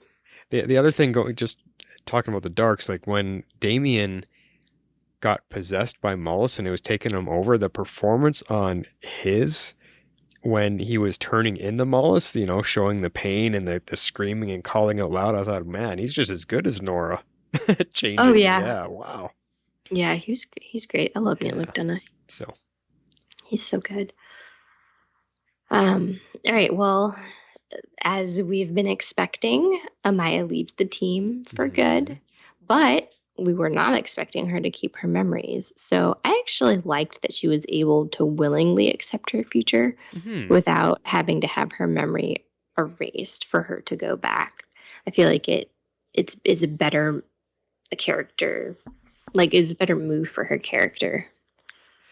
Yeah, and it allows her to stay connected to the team. It allows them to come back and check on her from time to time or whatever. Or borrow her from time to time. Yeah, and well, you know what? That's something we could have actually put forth in our news, is apparently she's been signed on as a regular for next season still. So... Oh, well, maybe she's coming back then. I don't know. Yeah, I don't know how they're going to do it or what they're going to do with that, but... Anyway, she did keep her memories, so it's definitely possible. So, exactly. This allows that to happen. So I agree with you. It was nice that she willingly chose to keep her memories so she can remember all she had with Nate. It was I noticed some people were quite upset with Nate having to say goodbye, and it was a touching scene, but I think I wanted a little bit more emotion from it. I just like Nate after the kiss. And he just said, he's kind of cold about it. He kind of says, goodbye, Amaya. And he turns and he's walking away. Don't turn around. Don't turn around. Don't turn around. And he kept telling himself that as Amaya's looking on with tears in her eyes. So it was a nice scene, but I think I wanted to feel more with that. And I'm thinking we're tired of relationships on this show, which is why I don't want to see Zari and Jonah have anything. And not fully loving the Maya story by the end of the season. That's probably why I didn't have as much emotional reaction to the big goodbye with them. I mean, I kind of liked it. I thought it was kind of more true to like Nate's character because, I mean, his heart's broken and he has to say goodbye to her. And I mean, they've known from the beginning that they can never be together, but then they kind of gave into it and let it go. So I think it was kind of like I guess in character, I don't know a better way to describe it, for him to just be like, like he has to like say goodbye and he can't make it this whole big thing because then he'll never let her go.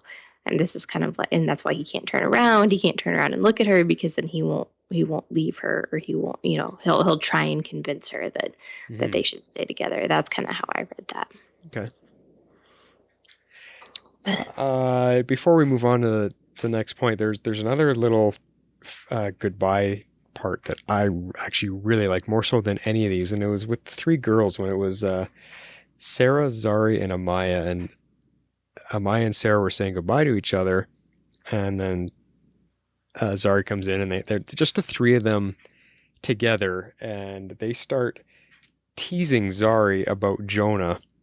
That was actually probably one of my favorite scenes in the entire episode because it showed these three girls, these three actresses even, and the three characters, how close their friendship has gotten through all of this, through everything that we've watched as viewers, through everything they've gone through on the show together. Just them having that little tease and, oh, stop it, and come on, you guys. Like, it was so cute. It was so natural. It was so true to life. I thought that was the most realistic moment that we've ever had on the show, pretty much, and definitely in this episode. I loved it. I don't know why, just that 10 seconds I thought was absolutely fantastic between the three of them. Yeah, it was good. It was a good scene. I enjoyed that scene a lot as well. Yeah.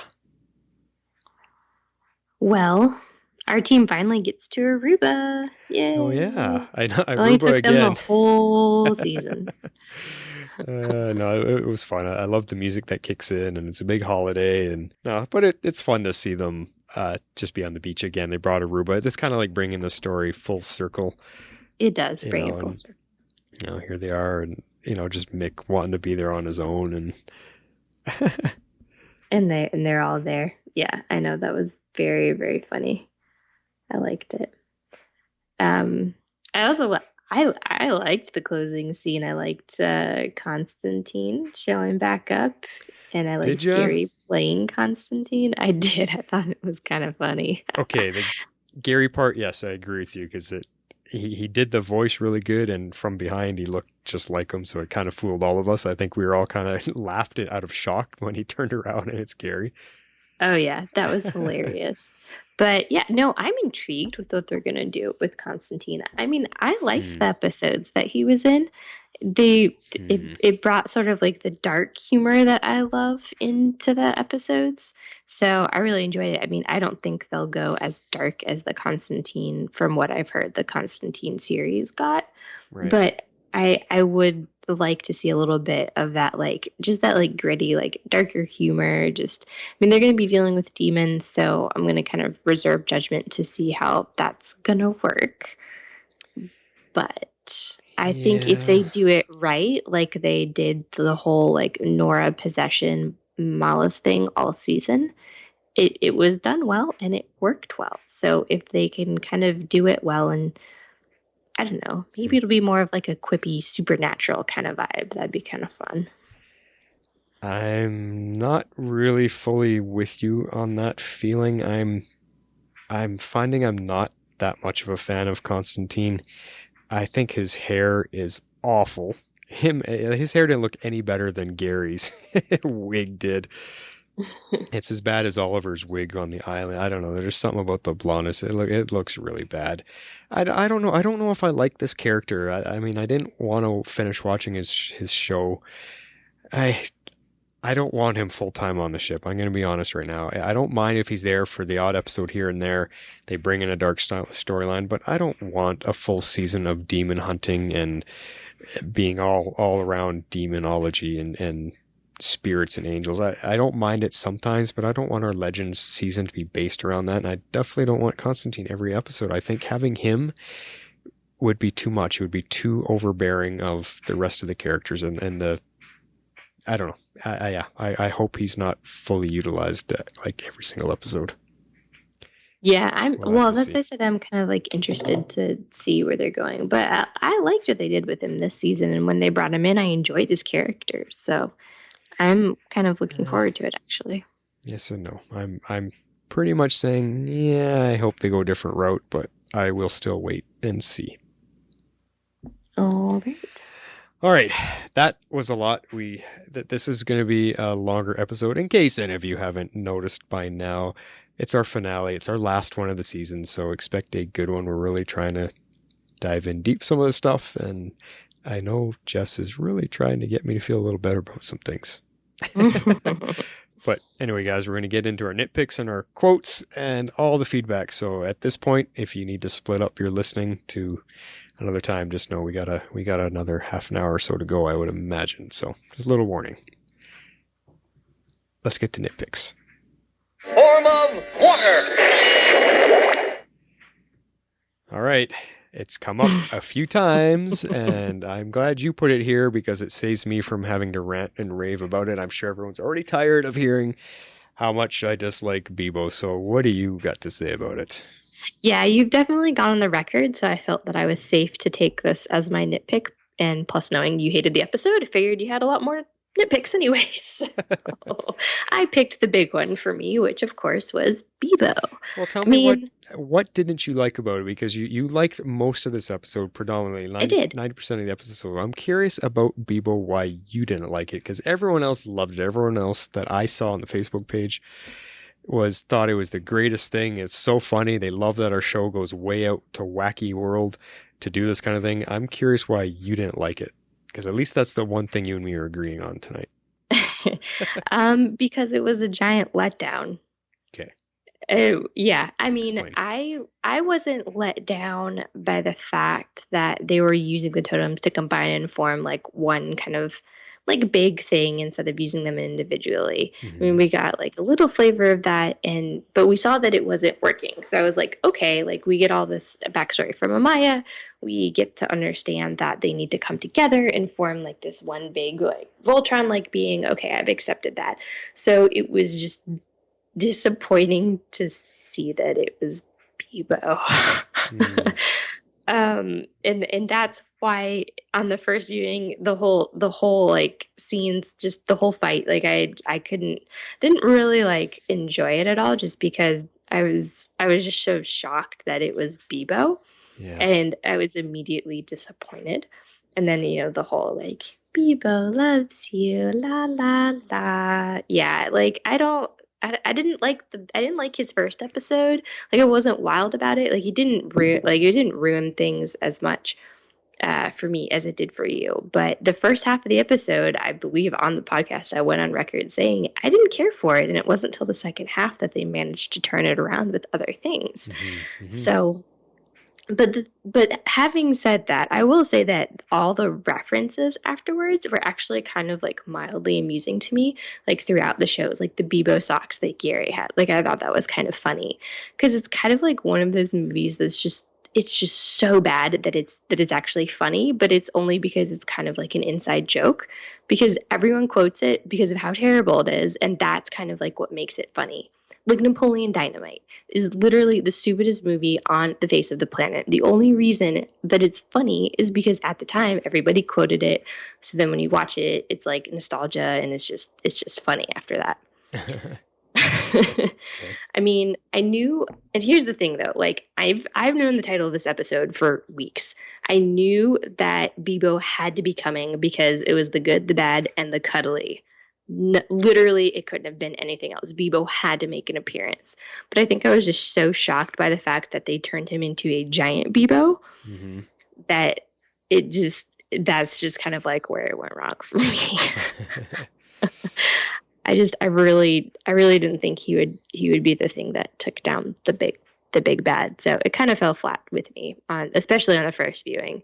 But after my whole description, I actually kind of hated it less on the second viewing because I was expecting it. So I kind of actually like watched the fight and I was like, okay, like that's kind of amusing. You've got him doing the whole like come at me kind of thing, and they go like back and forth or whatever. And then the ending was pretty funny. So I hated it less on the second viewing because it felt more like the, oh God, this is so terrible, but I knew it was coming. So it was more like the inside joke kind of thing. Well, like I said, I cringed through it the second time. I wasn't cursing and not paying attention as much to it. But I agree with everything you said. It's also, it's the voice of Bebo it just grates on my teeth. Oh, I hate the sound of him. I hate the look of him. The jokes around him. None of it is funny at all. Like when Mallus jumps on his stomach and his eyes pop out and he says something stupid. Like this is what I'm talking about. They are so beyond the ridiculous side of it and so beyond stupid that it makes me so angry that our show would resort to this and especially in our finale. That the people, I cannot say enough of how dumb it was, and our show can do so much better than that. We've had good finales. Look at the finale of our first season. Like, come on, do better. I mean, I actually liked the finale up until this point, and it didn't ruin it for me. I gave it a 9. But I will say I was disappointed that it was Bebo. I would have, even just the Stay Puft Marshmallow Man would have been a vast improvement. Well, but even that, like the Ghostbuster reference or shout out to it, that kind of humor isn't funny anymore. Ghostbusters was funny in 1985, but if you watch it now, that scene it's also beyond silly and ridiculous. It worked back then, but it's no longer that knee-slapping hilarity anymore, and that's why this doesn't work. I appreciate you with your pop culture reference and paying homage to it like you always do, but be a little more smart about what you're bringing onto our show here, because it's just that, yeah. But whatever. I digress. You want to hear what mine is? Yes. What's the one you picked to be an actual nitpick? Okay, let me just find it here. Well, you brought it up briefly, and I wanted to talk a little bit more about it, but it was actually that scene with Nate and Amaya when they go back in time to talk to her ancestors or to find out what her ancestors did. It's like this scene was filmed last or something. It was the worst looking effects we have ever had on the show. It looked so bad. The effects were so horrible. You could tell it looked unfinished with them spinning around and the graphic elements of it. It looked really, really bad. The camera movement on it was absolutely horrible. The way the camera was down low, looking up everyone's noses as they're spinning around. Horrible decision on the director's part to have that angle as you're spinning, and then just spinning around and showing each person with their totem and then the people that they chose, and they did not look heroic to me at all. It was really just poorly directed the entire time. That whole scene was so bad. It was like finger in throat, gag me, awful. On equal comparison to the Bebo fight scene, this was equally as gag worthy. It was just so poorly done. I completely hated that whole scene. It looked so bad. That's what I got. I didn't get that at all. That's all I got. That's my filming background. That's on a show that's got a decent budget, and has done so much better with their effects. That one was a huge, huge letdown. I can't believe that one got through the editing department without them wanting to fix it. Really bad. I like that. Yeah. Anyway, let's move on to some fun stuff. How about that? Quotes of the week. Here we come. Sounds good.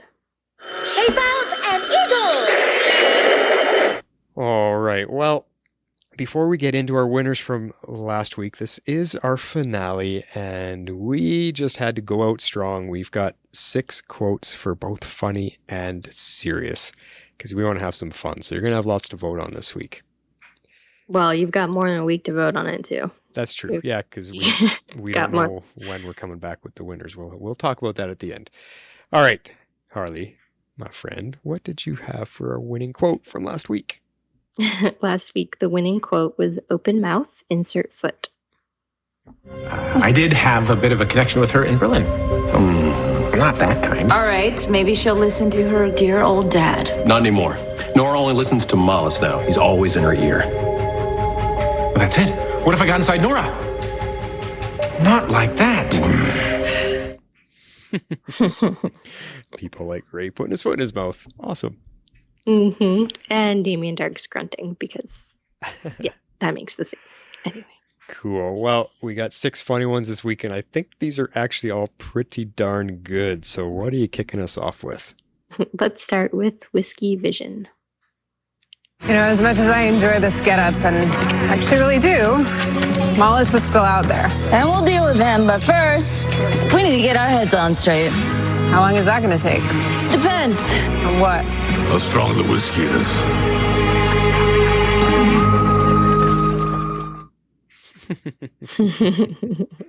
Of course, Mick. Cool. All right, what's number 2? Expendable. You and Amaya were born to wield the totems, and the rest of us are just... Losers. That's why Rip picked us, not the professor, those stupid Hulk flying chicken people. Yeah. Flying chicken people. Love it. All right. What is number 3?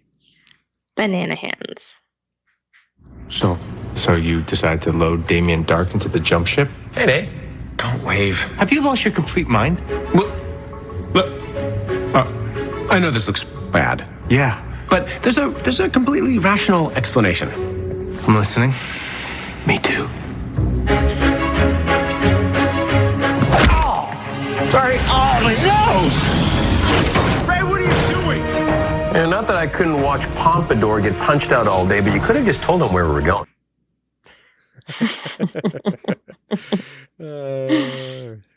Good stuff with Ray. He's pretty good at the goofy side of things. Yep. I loved that scene. Awesome. What is number 4? A Micking We Will Go.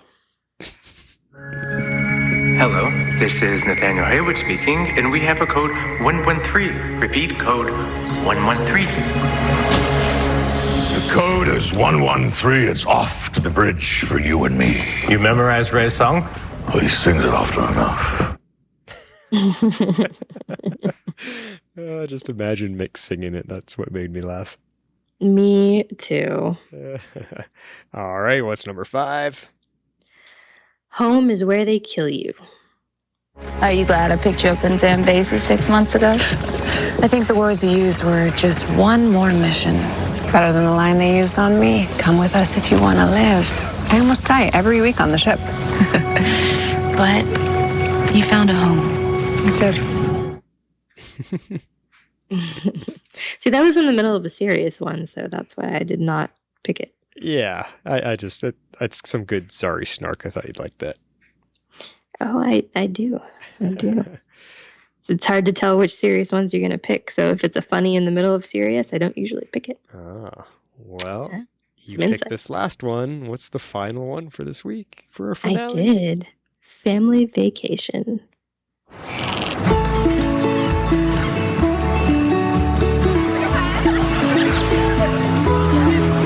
Good call, Mac. When I said Aruba, I meant me, not all of you.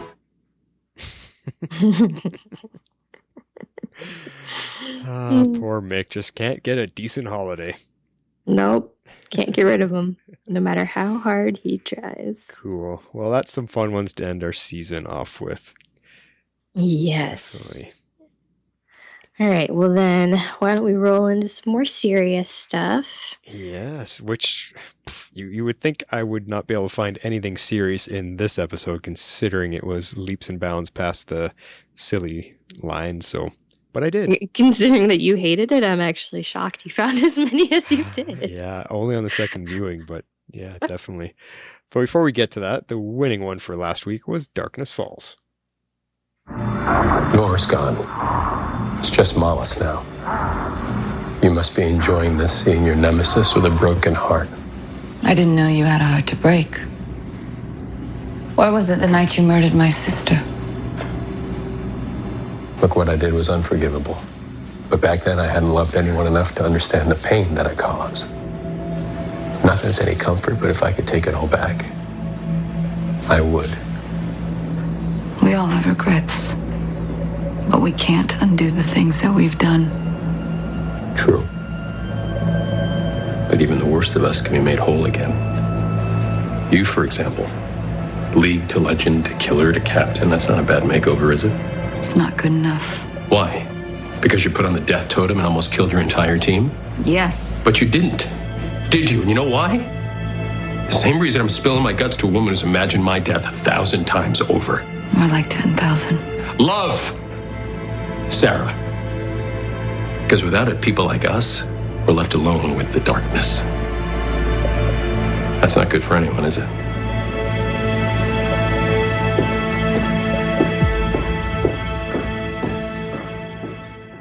That one perfectly ties into what happened on this finale episode.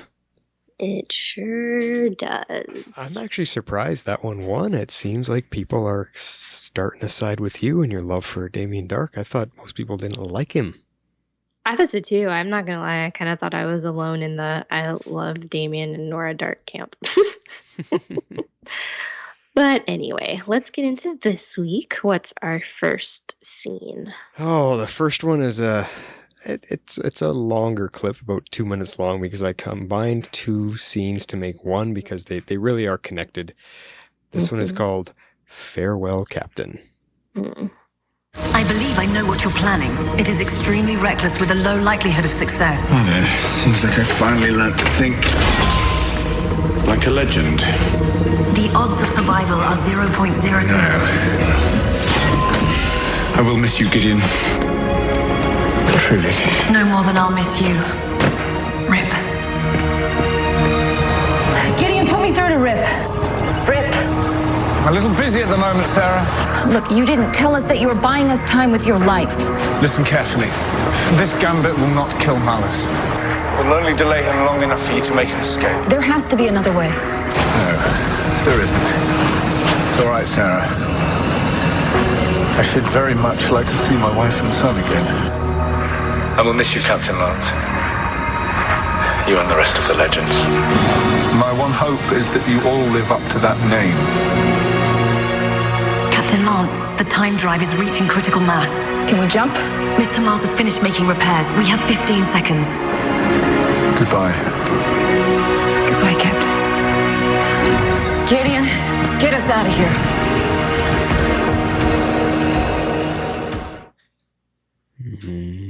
See, that is a farewell send-off if I've ever heard one. I know. Well done. Yeah, it was really that. I think that was probably one of Rip's best sequences that he got to do. Yeah. And they've had him do a few of those, and he always does them incredibly well, and they always redeem him, and that's why in the end why I still like him. Yeah, no, I'm with you on that last part. I do feel for him at the end. And it's funny because usually the really driving emotional one is the one that I have at the very end of our quotes. It just happened to open our episode tonight, so. It sure did. All right, well, where do we go from here? We go on to number 2, which is No Holds Barred, which kind of ties into the winning quote from last week. Well, I hope you're here to make good on your promise and kill me, which would work out for both of us, be a real win-win. Mercy killing's not my style. Even if it was, you don't deserve my mercy. You deserve to live out the rest of your days knowing that you destroyed your own daughter. Youch. That I just thought showed a little bit of a darker side to our captain. Which we know she's got. For sure. All right, what is number 3? Number 3 is Totem Truths. Mick, the chances of you running into your father in Vietnam are next to 0. And yet you did. And you came out a better man for it. Sorry? Remember the way your totem called to mind the moment you put it on? I wanted you to stay with us. I just liked that one. I liked how it's been put forth a couple times now by the team members that Mick is becoming a better man. And I like how she explained a little bit as to why Zari is staying with the team. She was meant to be here. It was just something really nice that Amaya said. Yeah, I liked how she was explaining like how that they all could use the totems. I liked it. It's good. All right. What's the next one? Dear Dad. Door.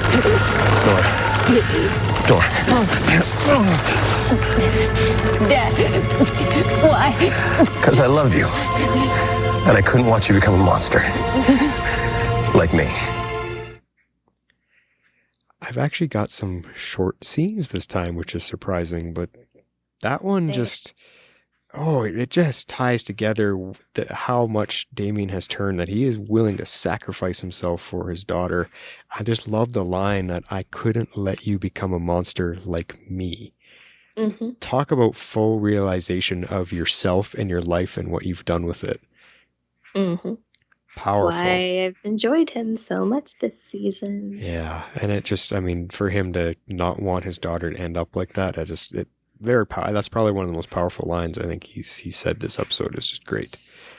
Yes. Well, that takes us into the next one, which I called Legendary Leader. All right. We're facing an army of Romans, Vikings, and pirates. But you know what today is?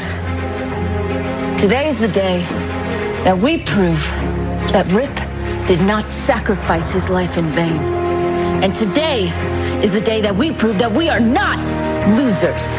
And today is the day that we earn the name Legends.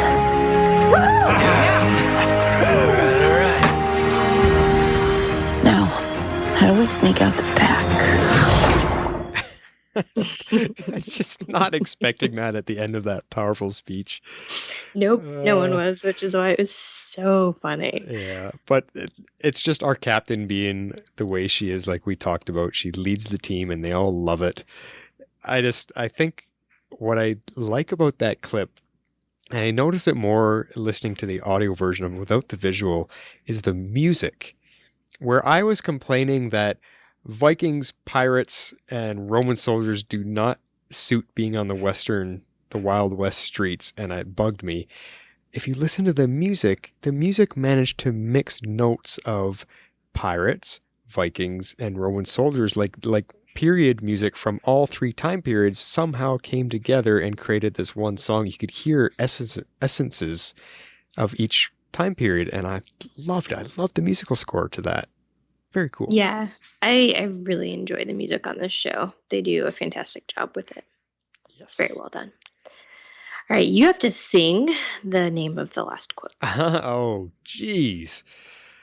Okay, well, before I do the last, how many listeners just dropped off?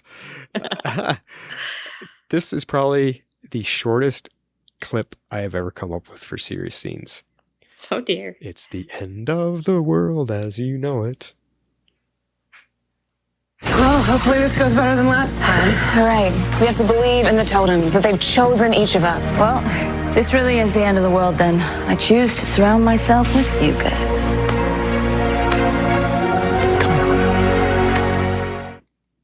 There you go, just like that. That was longer than Dear Dad. I will let was you it? know. Oh, okay. Mm-hmm. I forgot that I maybe let it trail on, but I love the moment of just her saying, if this is the way the world's going to end, I choose to end it with you guys. I love that this is her family. She is the mama bear of this family. I love that line. It was good, yeah. I agree. And that's it, guys. Holy, lots of quotes to choose from. Please, guys, it's our finale. Let's get tons of votes. I want to see tons. I want the winning quote to have at least 25 votes on it or something like that. Let's have some fun with it. All right.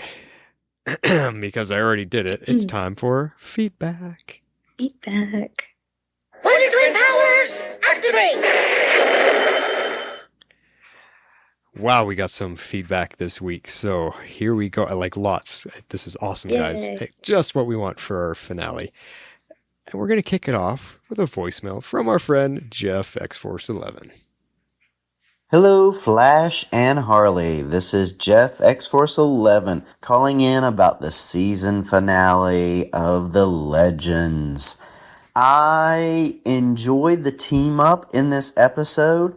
I thought it was well paced. It really surprised me at how well paced the entire episode went. I like the twists and the turns, and I like seeing the characters that we got to know this season. I appreciated what they were trying to do. I wasn't that hot on having Bebo being the figure that saves the day. Anyway, I just didn't buy that. But anyway, I enjoyed it, and I like the fact that we got some vacation time for the Legends at the end in Aruba, and we get Constantine kind of bringing in the need for help next season.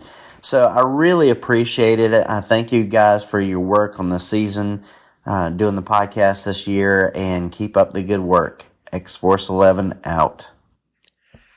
Now, see, that's a good podcasting buddy. He's our friend. Thank you so much for the kind words, Jeff. Totally appreciate it. You also do a good job over on Gotham Undercover, which we try to mention every once in a while. I'm glad that you enjoyed it, and I'm also glad that you didn't appreciate the Bebo as the way to end it. That's good. I'm curious what the score is going to be on all of this through our feedback. So right now, 1-0 for me, and you just didn't like the Bebo. On Bebo. Well, I think we're about to even it out. I sort of skimmed the next episode, the next feedback. Cool. Well, thanks, Jeff. Always good to hear from you. Moving on, we've got an email from, well, I like this because it's a brand new listener. Her name is Aurora. What does Aurora have to say? She says, "Hey, Flash and Harley, love your podcast, and this is the first time I've sent feedback, but I was inspired by the finale. I have a few random thoughts." Well, first off, just welcome, Aurora. It's great to have you with us. Yes, everybody, you're always welcome to send feedback. We read every single one of them, as I'm sure you've all figured out. Yep. All right, so on with the email. First, Nate and Amaya.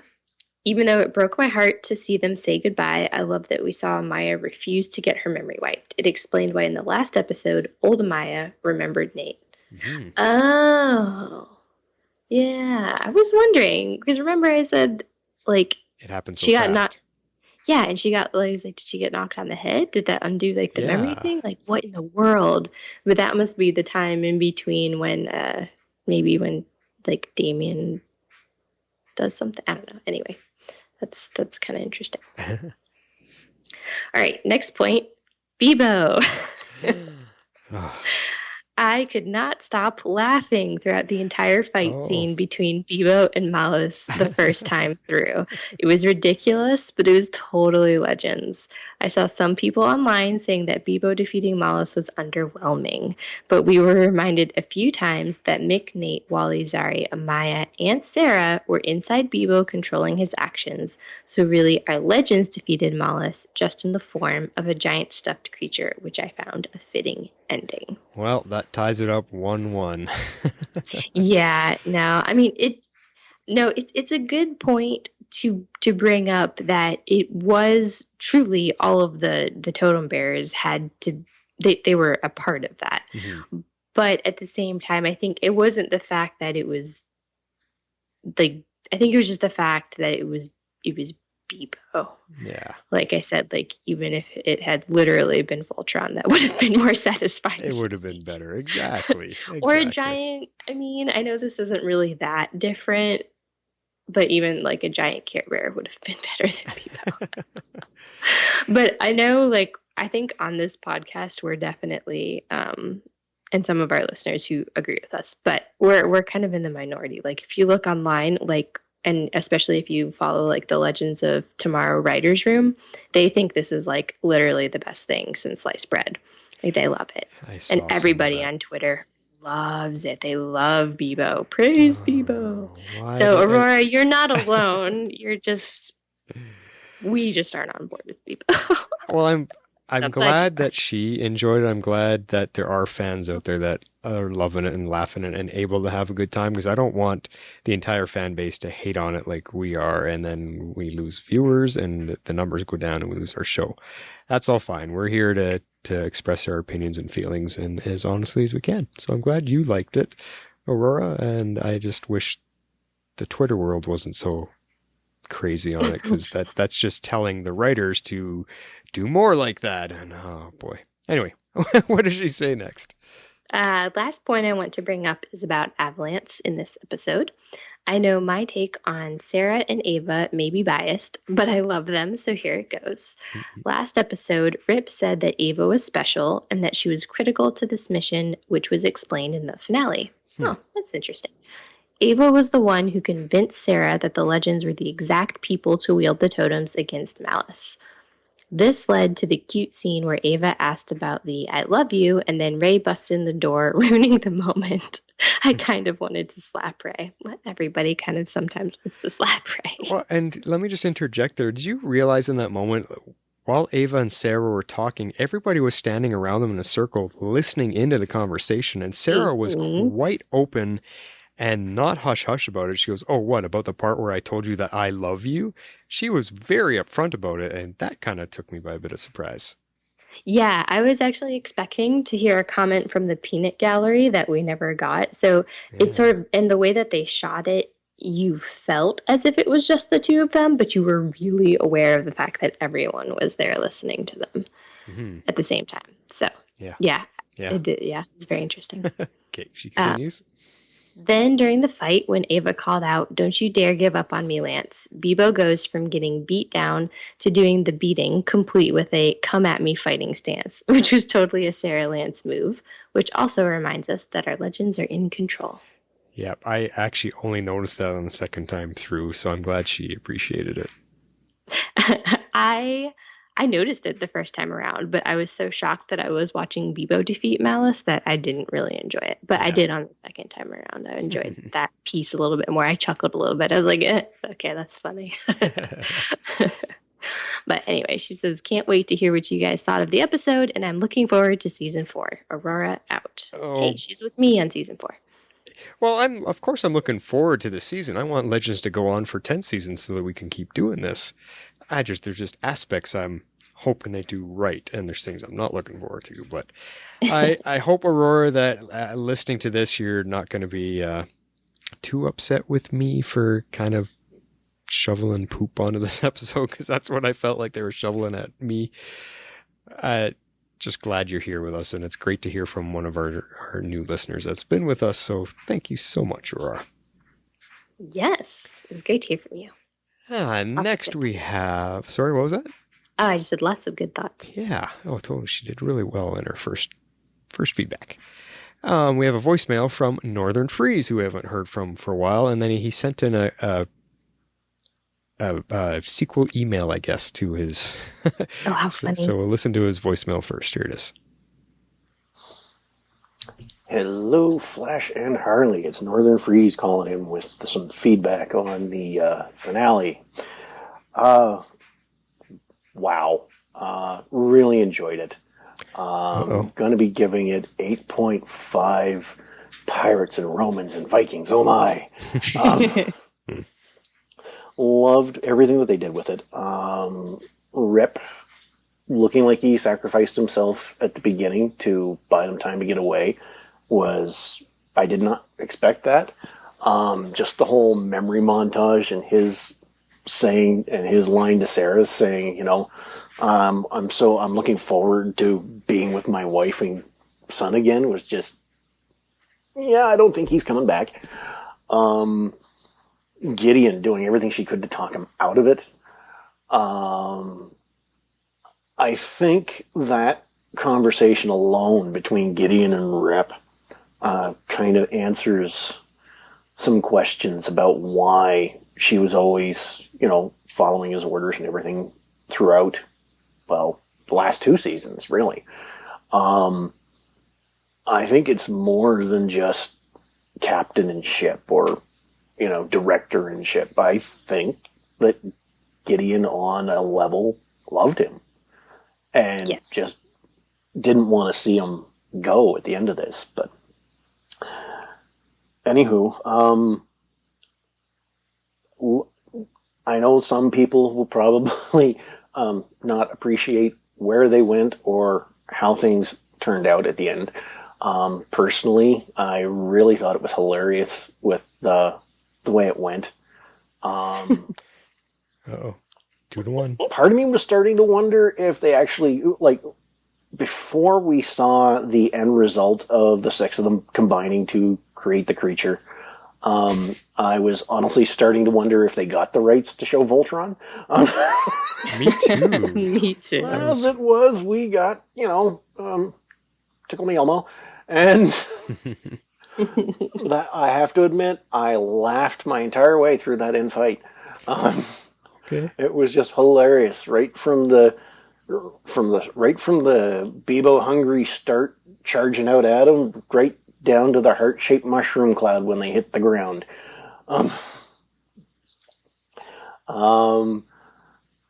The little nods between Jonah Hex and Zari were rather entertaining. To be honest, just before the fight, when they sent out the beacon asking for help, part of me was wondering if we were going to get a musical loving Dominator to show up. And it just great. Damien sacrificing himself to save Nora. Didn't expect it to go quite the way it did, but I think we can safely say we're not going to see Mr. Dark anymore. For now. And overall, Gary cosplaying as Constantine at the very end, I laughed. Boy needed a shave. But it was fun. And just loved it. I've enjoyed the season as a whole. Loved listening to you guys break everything down for us, and all the other Legendaires sending in their feedback and their own thoughts and theories. Great listening to everybody, and I look forward to next season. Northern Freeze, out. That, again, another great voicemail. Thanks for the kind words, Northern Freeze. That's really, really nice of you to say those things, and even to send it out to the rest of the listeners, too, that he's appreciated your feedback. That's really cool. Yeah. I felt the same. I was expecting to see Voltron, which was really, really funny. I have to say, his idea about a music-loving Dominator, I would love that. That would make me laugh.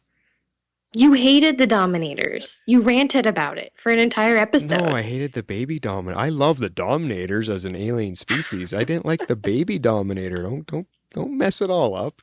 The baby Dominator I did not like. But if they wanted to go silly and be ridiculous and put a dance number in here with Dominators, that would have been more my kind of funny than the Bebo stuff. He loved them. He did. We had another Bebo lover, so I'm beginning to think we are definitely in the minority. Yeah, so they are now up 2-1. Sorry, guys. Awesome voicemail, Northern Freeze, and he did send in a little email clip after that, and he said, "Hey guys, hope this gets in under the wire.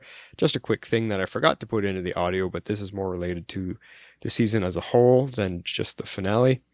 Over this season, we have seen a bit of a subtle change in Mick starting to show a bit more care and concern for his fellow legends, not to mention trying to become a romance novelist, and I have a question. Is it possible that the conversation Mick had with his father in Vietnam may have subtly changed the upbringing of our Mr. Rory? As a totally random note, was Mick writing..." Okay, before he goes on, okay, so he's asking if that subtle change may have changed. It could have. And that's why he's becoming a little bit more of a likable guy and caring about his team. That's a good point to bring up. I think it's distinctly possible, and I'm actually surprised the two of us didn't think of it, considering how we were just talking about how much Kuasa has changed, because a key point in her history completely changed. Yeah. So maybe something as subtle as that could have brought about just these subtle changes to Rory's character. I actually really like that. I really like that. Good point. And the last thing he says, as a total random note, was Mick writing straight up romance or fan fiction? My brain went to another time traveler of a sort named Buck. And I think he's talking about Buck Rogers in the 25th century or whatever, which I love as a great sci-fi show in the 70s. Straight up romance or fan fiction? Well, didn't we surmise that he was writing a story about the team, his experiences with everybody?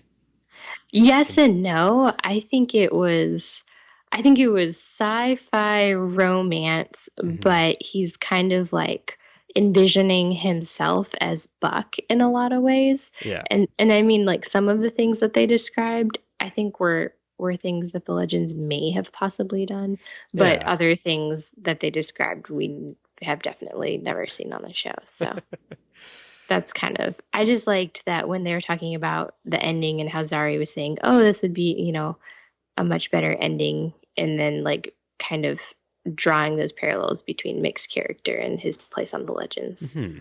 That's kind of where I was going with that. But I'm not gonna lie, I don't get the reference. So I'm Rogers just reference, yeah. Yeah, I'll send you a link to watch so you can see like a highlight reel or something for Buck Rogers, and then you'll get it. Okay. It's one of my favorite sci-fi shows. That in the 70s, when everything was all full on disco, imagine a disco vision of the future. That's kind of what it was. That sounds terrifying. So funny. Anyway, though, Northern Freeze, great to hear from you. Thanks for kind of sticking with us and being out there. It's great to know that you have been with us this whole season and just kind of in the background and enjoying it. So good to hear from you. Yay! Thank you for both mediums of feedback. Yeah. Next up, Harley, we got an email from our friend Karina Lucas. What's she have to say? Hello, Flash and Harley. This was a jam-packed episode for a jam-packed season. And to me, it only proved why Legends is the best show in the Arrowverse. Mm-hmm. It never forgets about the fun. It proves that superhero shows don't need to be dark and serious all the time, and they can save the world with a smile on their faces. Yes. I like that. Our Legends, she's with you on it being the best show in the Arrowverse. I'm going to say number 2. I'm still partial to my other show, Arrow, being the best show of the bunch this season, but that's okay. 1 and 2. I totally disagree. Good. I'm with Karina. The Legends has been the best. I'm over Arrow right now. It's annoying me. Well, we're not on the Arrow podcast right now, so we won't go too much into that. But I'm glad that she's enjoyed Legends so much, so this is good. She's got a point. I mean, the Legends is the fun show of the bunch. It's the one that, you know, we've accepted as being the goofy one and the silly one. I just don't want it to get too far. I like our show still having some serious drama and consequences and emotion to it. And when they go too silly, it loses that. Yeah. So anyway, continue. She says, and that was what this episode was about. Defeat a demon with a smile on everyone's faces, even mine, despite Bebo. She doesn't like Bebo either, in our defense. She's going to tie it up at 2. Here we go. Let's hear it. Yeah. When I saw that giant Bebo, I cringed in disbelief. Why, writers? Why? You're on the ground on your knees with me. Why? I'm somewhere in between. Anyway, but then I remembered what Legends is about. And let's be honest, a giant Bebo is silly, stupid, and fun, because I'm sure no one saw that coming. I feel like I should have, but I definitely did not. Yeah. Then I started to have fun and laugh watching the battle because the ultra evil demon was going to be defeated by a giant plush doll. Well done, writers. Well done. Well, yes. I'm glad you were able to have a good take on that. It took me 2 watches to get there and have a semi-okay take on it. I think what bothers me about the ending it like that is the whole season was about the big bad Mallus and how he's this time demon and he's going to destroy the world and they made it this. It was the main story arc that it took to the last couple episodes for us to finally see him and do it. Like it's just build up all season long to end it with him being defeated by a giant blue Care Bear thing. It just doesn't work. It's 2 completely different things, and that's why I was let down. Yeah, me too. All right, let's continue. Yes. I liked all the characters that came back. It was fun. I wasn't expecting to see Jax at all. It was a good surprise. I'm glad I didn't post anything about that. That's been spoiled for me for weeks. Yeah. I didn't like Rip, and I wanted him gone, but not like that. Will we ever know the real truth about Ava? At least he died a hero and a legend. Hashtag RIP Rip. Oh, no. She's got a point there. If he's gone, we won't get the full story about Ava. He may not be gone, despite the very convincing death montage. Maybe. That everybody gets when they die. But I like her hashtag RIP. That's kind of funny. I know I almost like posted that on Twitter and then I didn't, but it looks like other people have, so that's pretty cool. She says, welcome back, Nora. Goodbye, Damien, who also died a hero because he saved his daughter. But just like he once said to Sara that she doesn't like to stay dead, is he dead for good? Ray definitely has the hots for Nora, and I have a feeling we'll see her again. Yes and yes to both of those. That's true. I don't know. All right. Ava and Sara seem to be in the path to reconciliation, finally. And I'm glad that Amaya's story had a closure. She won't forget what she lived, but she'll go back to live the life she was supposed to, with the good news that things are okay between Kwasa and Mari. I agree. That's a good way to see it, yeah. Yeah. They really do like Aruba, don't they? Gary dressed as Constantine was very funny. They seem to be buddies now, which makes me happy because I want to see Gary next season. I do too. I want love Gary. that character. Yeah, for sure. I give this episode 9.5 and I give this season 9 giant banana hands. And then she just closes out. Congrats on another amazing season of the best podcast, and I sure will miss you. Till next season, Karina. Aw, you see, we're going to miss you too. We're going to miss all you guys, but Karina's really been the forefront, kind of leading the charge of loving our podcast and always calling us the best Legends podcast out there. So we so appreciate that. We love you and we'll miss you too, Karina, but we might be around. We'll see. I mean, we'll be around, but... Yeah. But thank you for awesome words as always. And for the most part, you're in line with me as you have been all season. So that's always fun. Next up, we got a voicemail from Miss Patty Spivot. And I honestly have no idea what she's going to say. I know how she felt during the episode, but I don't know. She let me do all my ranting and raving and didn't really say much of her own feelings. So I'm really curious. Here it is. Hey, Flash and Harley, it's Lisa calling in, aka Patty Spivot. Wow, I feel like this was a really polarizing episode. I know the Facebook page showed a lot of people really enjoyed it, and in my house, it wasn't received as well, as I'm sure you've heard by now. I myself enjoyed it. I didn't really dig the whole Wild West setting or the 3 armies, but I thought Helen of Troy was amazing. I love that Ray is always trying to help. He's always trying to help somebody in every episode, and I just think he's got such a big heart. I love his character for that reason. He's just awesome. And when he went back to try and save Nora with Damien, I was actually worried that Damien might give Mallus some extra magic because he's such a powerful, magical bad guy. But it didn't seem like he did, because Mallus kind of wasn't as hard to kill as I thought he would be in the end. I'm also kind of bummed about Damien Darhk being gone. He makes me laugh every single time he's on an episode, and I love that his character is so evil, but you actually kind of feel compassion for him, and you can kind of see that there's a little bit of humanity maybe in him. Of course, I don't watch Arrow, so I don't have all of the history, but I don't know. So, Bebo. They could have really done anything with this finale, and I've thought about it quite a bit, and I think Bebo was actually, as much as I don't like him, but it was really fitting. It sort of provided this sort of closure to the season that maybe they needed, and I don't know, I was in shock watching it, thinking, really, is this what they've done? But then sort of as I thought about it, I don't mind it. Also, I gleefully shouted out that they're doing the Care Bear stare when they did all the 6 totem thing together, and to pop out a giant Care Bear type guy, kind of fun. Anyways, yeah, so I don't know. Also, Martin just made me watch The Matrix, and I know I'm like 20 years late watching it, but I never watched them. And I thought it was hilarious that Bebo did the sort of that bring it on little hand thing like Neo did. I don't know if it's a throwback specifically to The Matrix, but I picked that up because I just watched The Matrix, so I thought that was pretty awesome. Oh, I'm so proud of her.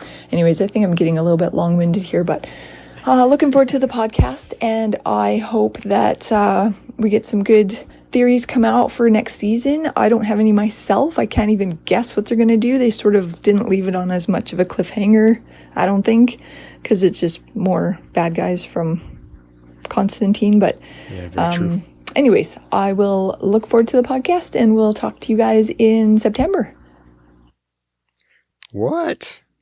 I'm not going to hear from you till September? What's going on there? Well, that's going to be awkward. That's going to be awkward.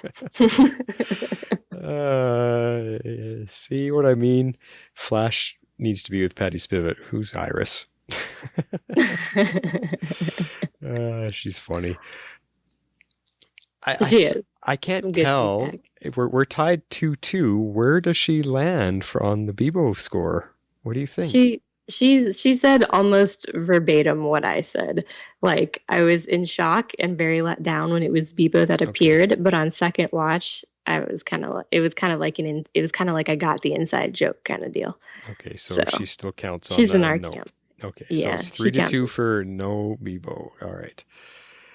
Well, great feedback as always, Patty. I think the only thing we can maybe answer on that, because she really mimicked a lot of what we were saying, a lot of my feelings, which is fun. I love listening to her say exactly what I'm feeling, even when we've never talked about it.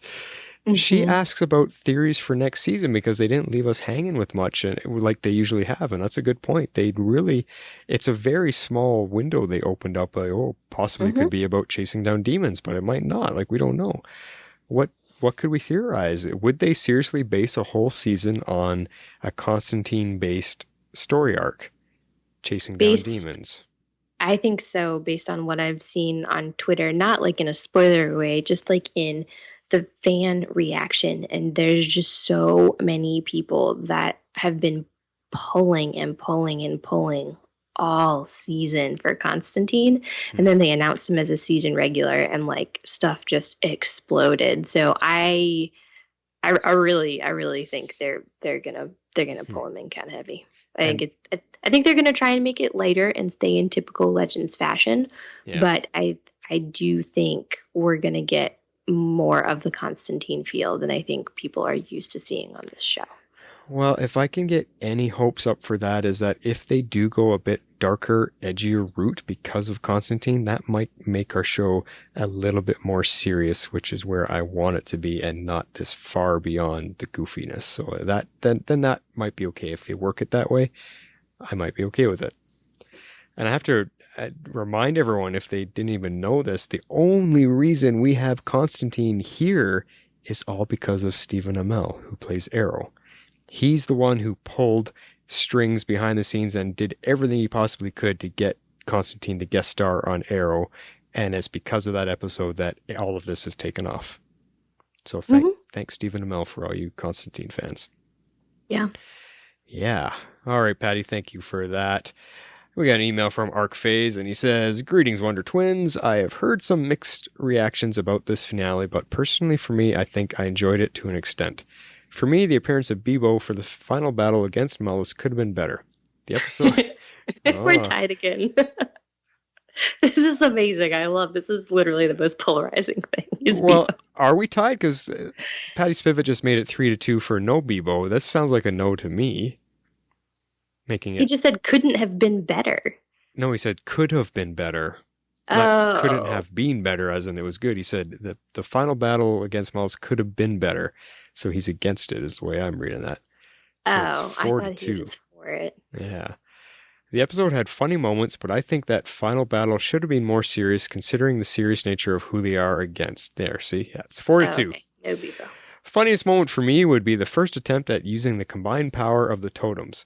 Listening to their thoughts and Mick wondering if they were making a baby. Oh yeah, that was another good line. It was. Of course, seeing Nate high off the dream root was still great to watch, taking a big gulp from the tea just like last time. Form Voltron! Yes. It was also cool seeing past characters like Jax, Jonah Hex, Helen of Troy, and an alternate version of Quasha show up to fight Mallus's army. Ava definitely didn't take that long to return with a smile on her face, but not much happened between her and Sara in the end. Yeah, see? I pointed that out too. Something's different with Ava. With the end of Mallus, I wonder why it isn't necessary to revert events caused by Amaya or why Ray's saving of Nora doesn't cause any issues. They should be considered anachronisms too. Thus how Mallus was revived in the first place. Is he correct in that point?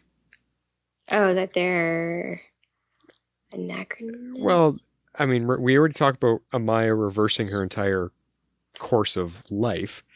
And Ray saving Nora, why would that not cause any? I'm not so sure they're technically anachronisms so much as just alterations to history. So what were we calling them before? Aberrations? Aberrations, right. They're more time aberrations, not anachronisms. Right. Because they're not time displaced. They've just completely changed the timeline. Yeah, an anachronism is something that's out of its timeline in a part of time where it doesn't belong. Whereas the aberrations are something has changed in the timeline. Well, I'm just trying to think about Nora, like Ray saving Nora. I mean, she was a little girl, got dropped off at the hospital, got basically given over to Mallus, and grew up that way. Well, she was supposed to die, and then Damien took her place. I think that's what he's referring to, right? Yeah, well, yeah, I guess, but I don't know if she was supposed to die. I guess, because this point of the timeline has never happened before. This isn't like they've gone back in time to where. Oh no! He does have a point. That Ray went back in time to. Yeah, that's right. They went back in time to save her, and then he brought her forward to the western town to salvation. Or back. That's the technically. Or back. That just gets kind of confusing. She's still alive, is what he's trying to say. She's not. Yeah, so she's not a time displaced anachronism. She's just been moved. She's like Amaya. She was in a different time period herself. Okay, yeah. Confusing. Wow, sorry. I'm trying to wrap my head around it as we talk about it, but yeah, I think they're more aberrations from season 1 and 2, and not anachronisms. All right. Well, his last thing he says: more demons may come next season. We'll have to see how things go for the Legends from Arc Phase. Awesome. Thank you as always for that. And just like we've been doing, I figured we'd save Green Butterfly for the end because she always closes out just wonderfully for us. We don't even have to say anything. So here is a voicemail from Green Butterfly. Hi, Flash and Harley. This is your eye in the sky, Green Butterfly. Flash, did you leave the show? Are you okay? Let me just give you a peek behind the scenes. I'm sitting on my couch. I was cheering, laughing. I was super excited. And at first, I thought the totems was going to turn into a Care Bear or Voltron because they referenced both of those. And then at the last minute, I was like, oh my goodness, it's going to be Bebo. And Flash is going to be so mad. He is not going to want Bebo to be the key of it. I'm sorry, Flash. I hope you didn't give this episode a 2. Because it was super awesome. One of my favorite moments was when Sara was afraid to handle the death totem. And then Mick told her, don't worry, if you become the witch bitch, I'll kill you myself. I love the way they all take care of each other. And I love the way they never forget characters. And we got to see Jackson this episode. And got to check in with him for a minute. I feel like this show is always going to be a rotating cast of characters. But I'm glad that the characters never get forgotten. And we go back to them and have reference to them from time to time. And oh my goodness, I wonder if next season is going to be super scary. Because the door that let Mallus through, let other things through as well. Dun dun dun! Whatever happens, I'm excited to spend it here with you guys. This episode gets 10 out of 10, a furry blue god that has come to save us all. Made manifest by a group of people who will be forever bonded, forever a team, forever legends. Have a super summer, everyone. Green Butterfly out. Yep. Wonderful as always, Green Butterfly. Yeah, I like her sign off, especially. That was very good. Yeah, great way to end it. And you're so funny. What we're laughing at, because I did rate it a 2 initially, and you called it. You're so funny. You're totally in tune with us. That's great. And and so I think we're officially 4-3 on on the Bebo. So the Bebo haters have won, but by a slim margin. By a slim margin, yes. Well, guys, we will continue to take feedback all summer long. If you guys want to reach out and talk to us, definitely do that. We will respond to you behind the scenes. As always, we're going to probably do a midsummer special somewhere along the way, or a season recap as we gather our thoughts and think about things, so we'll take a little bit of time off, but we will come back at you.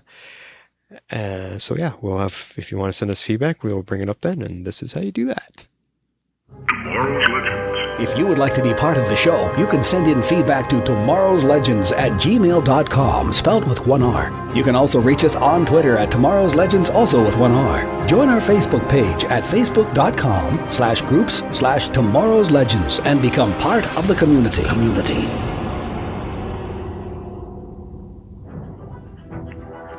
And just like that, Harley, we come to the end. We certainly do. I can't believe the season is done. It seemed like it went fast. It did, and I think it's because we only had the one big break. I mean, if you think about it, we had the first half of the season, we were off for 6 weeks, and we had the second half, and now we're done. There's nothing else in between, no other breaks, so I think that's part of it. Yeah, but in a way that's kind of good, because we just got to just race through all these great episodes and just really dive into our show, so that's good. I think I prefer having just one big break, not 3 or 4 breaks like the other Arrowverse shows. Yeah, no, I agree. I think it worked well, and now we get kind of a nice longer break for summer, so that's good. Yeah, well, everybody, thank you so much for being with us all season long. Thank you for sticking it out through this extremely lengthy finale podcast, but we like to extend it out because, it's the last one. So we appreciate everyone being with us all season, guys. You are the best. We love you. We'll talk to you soon after we take a bit of a break. This is The Flash, signing off for now. And this is Harley Quinn. I'm out.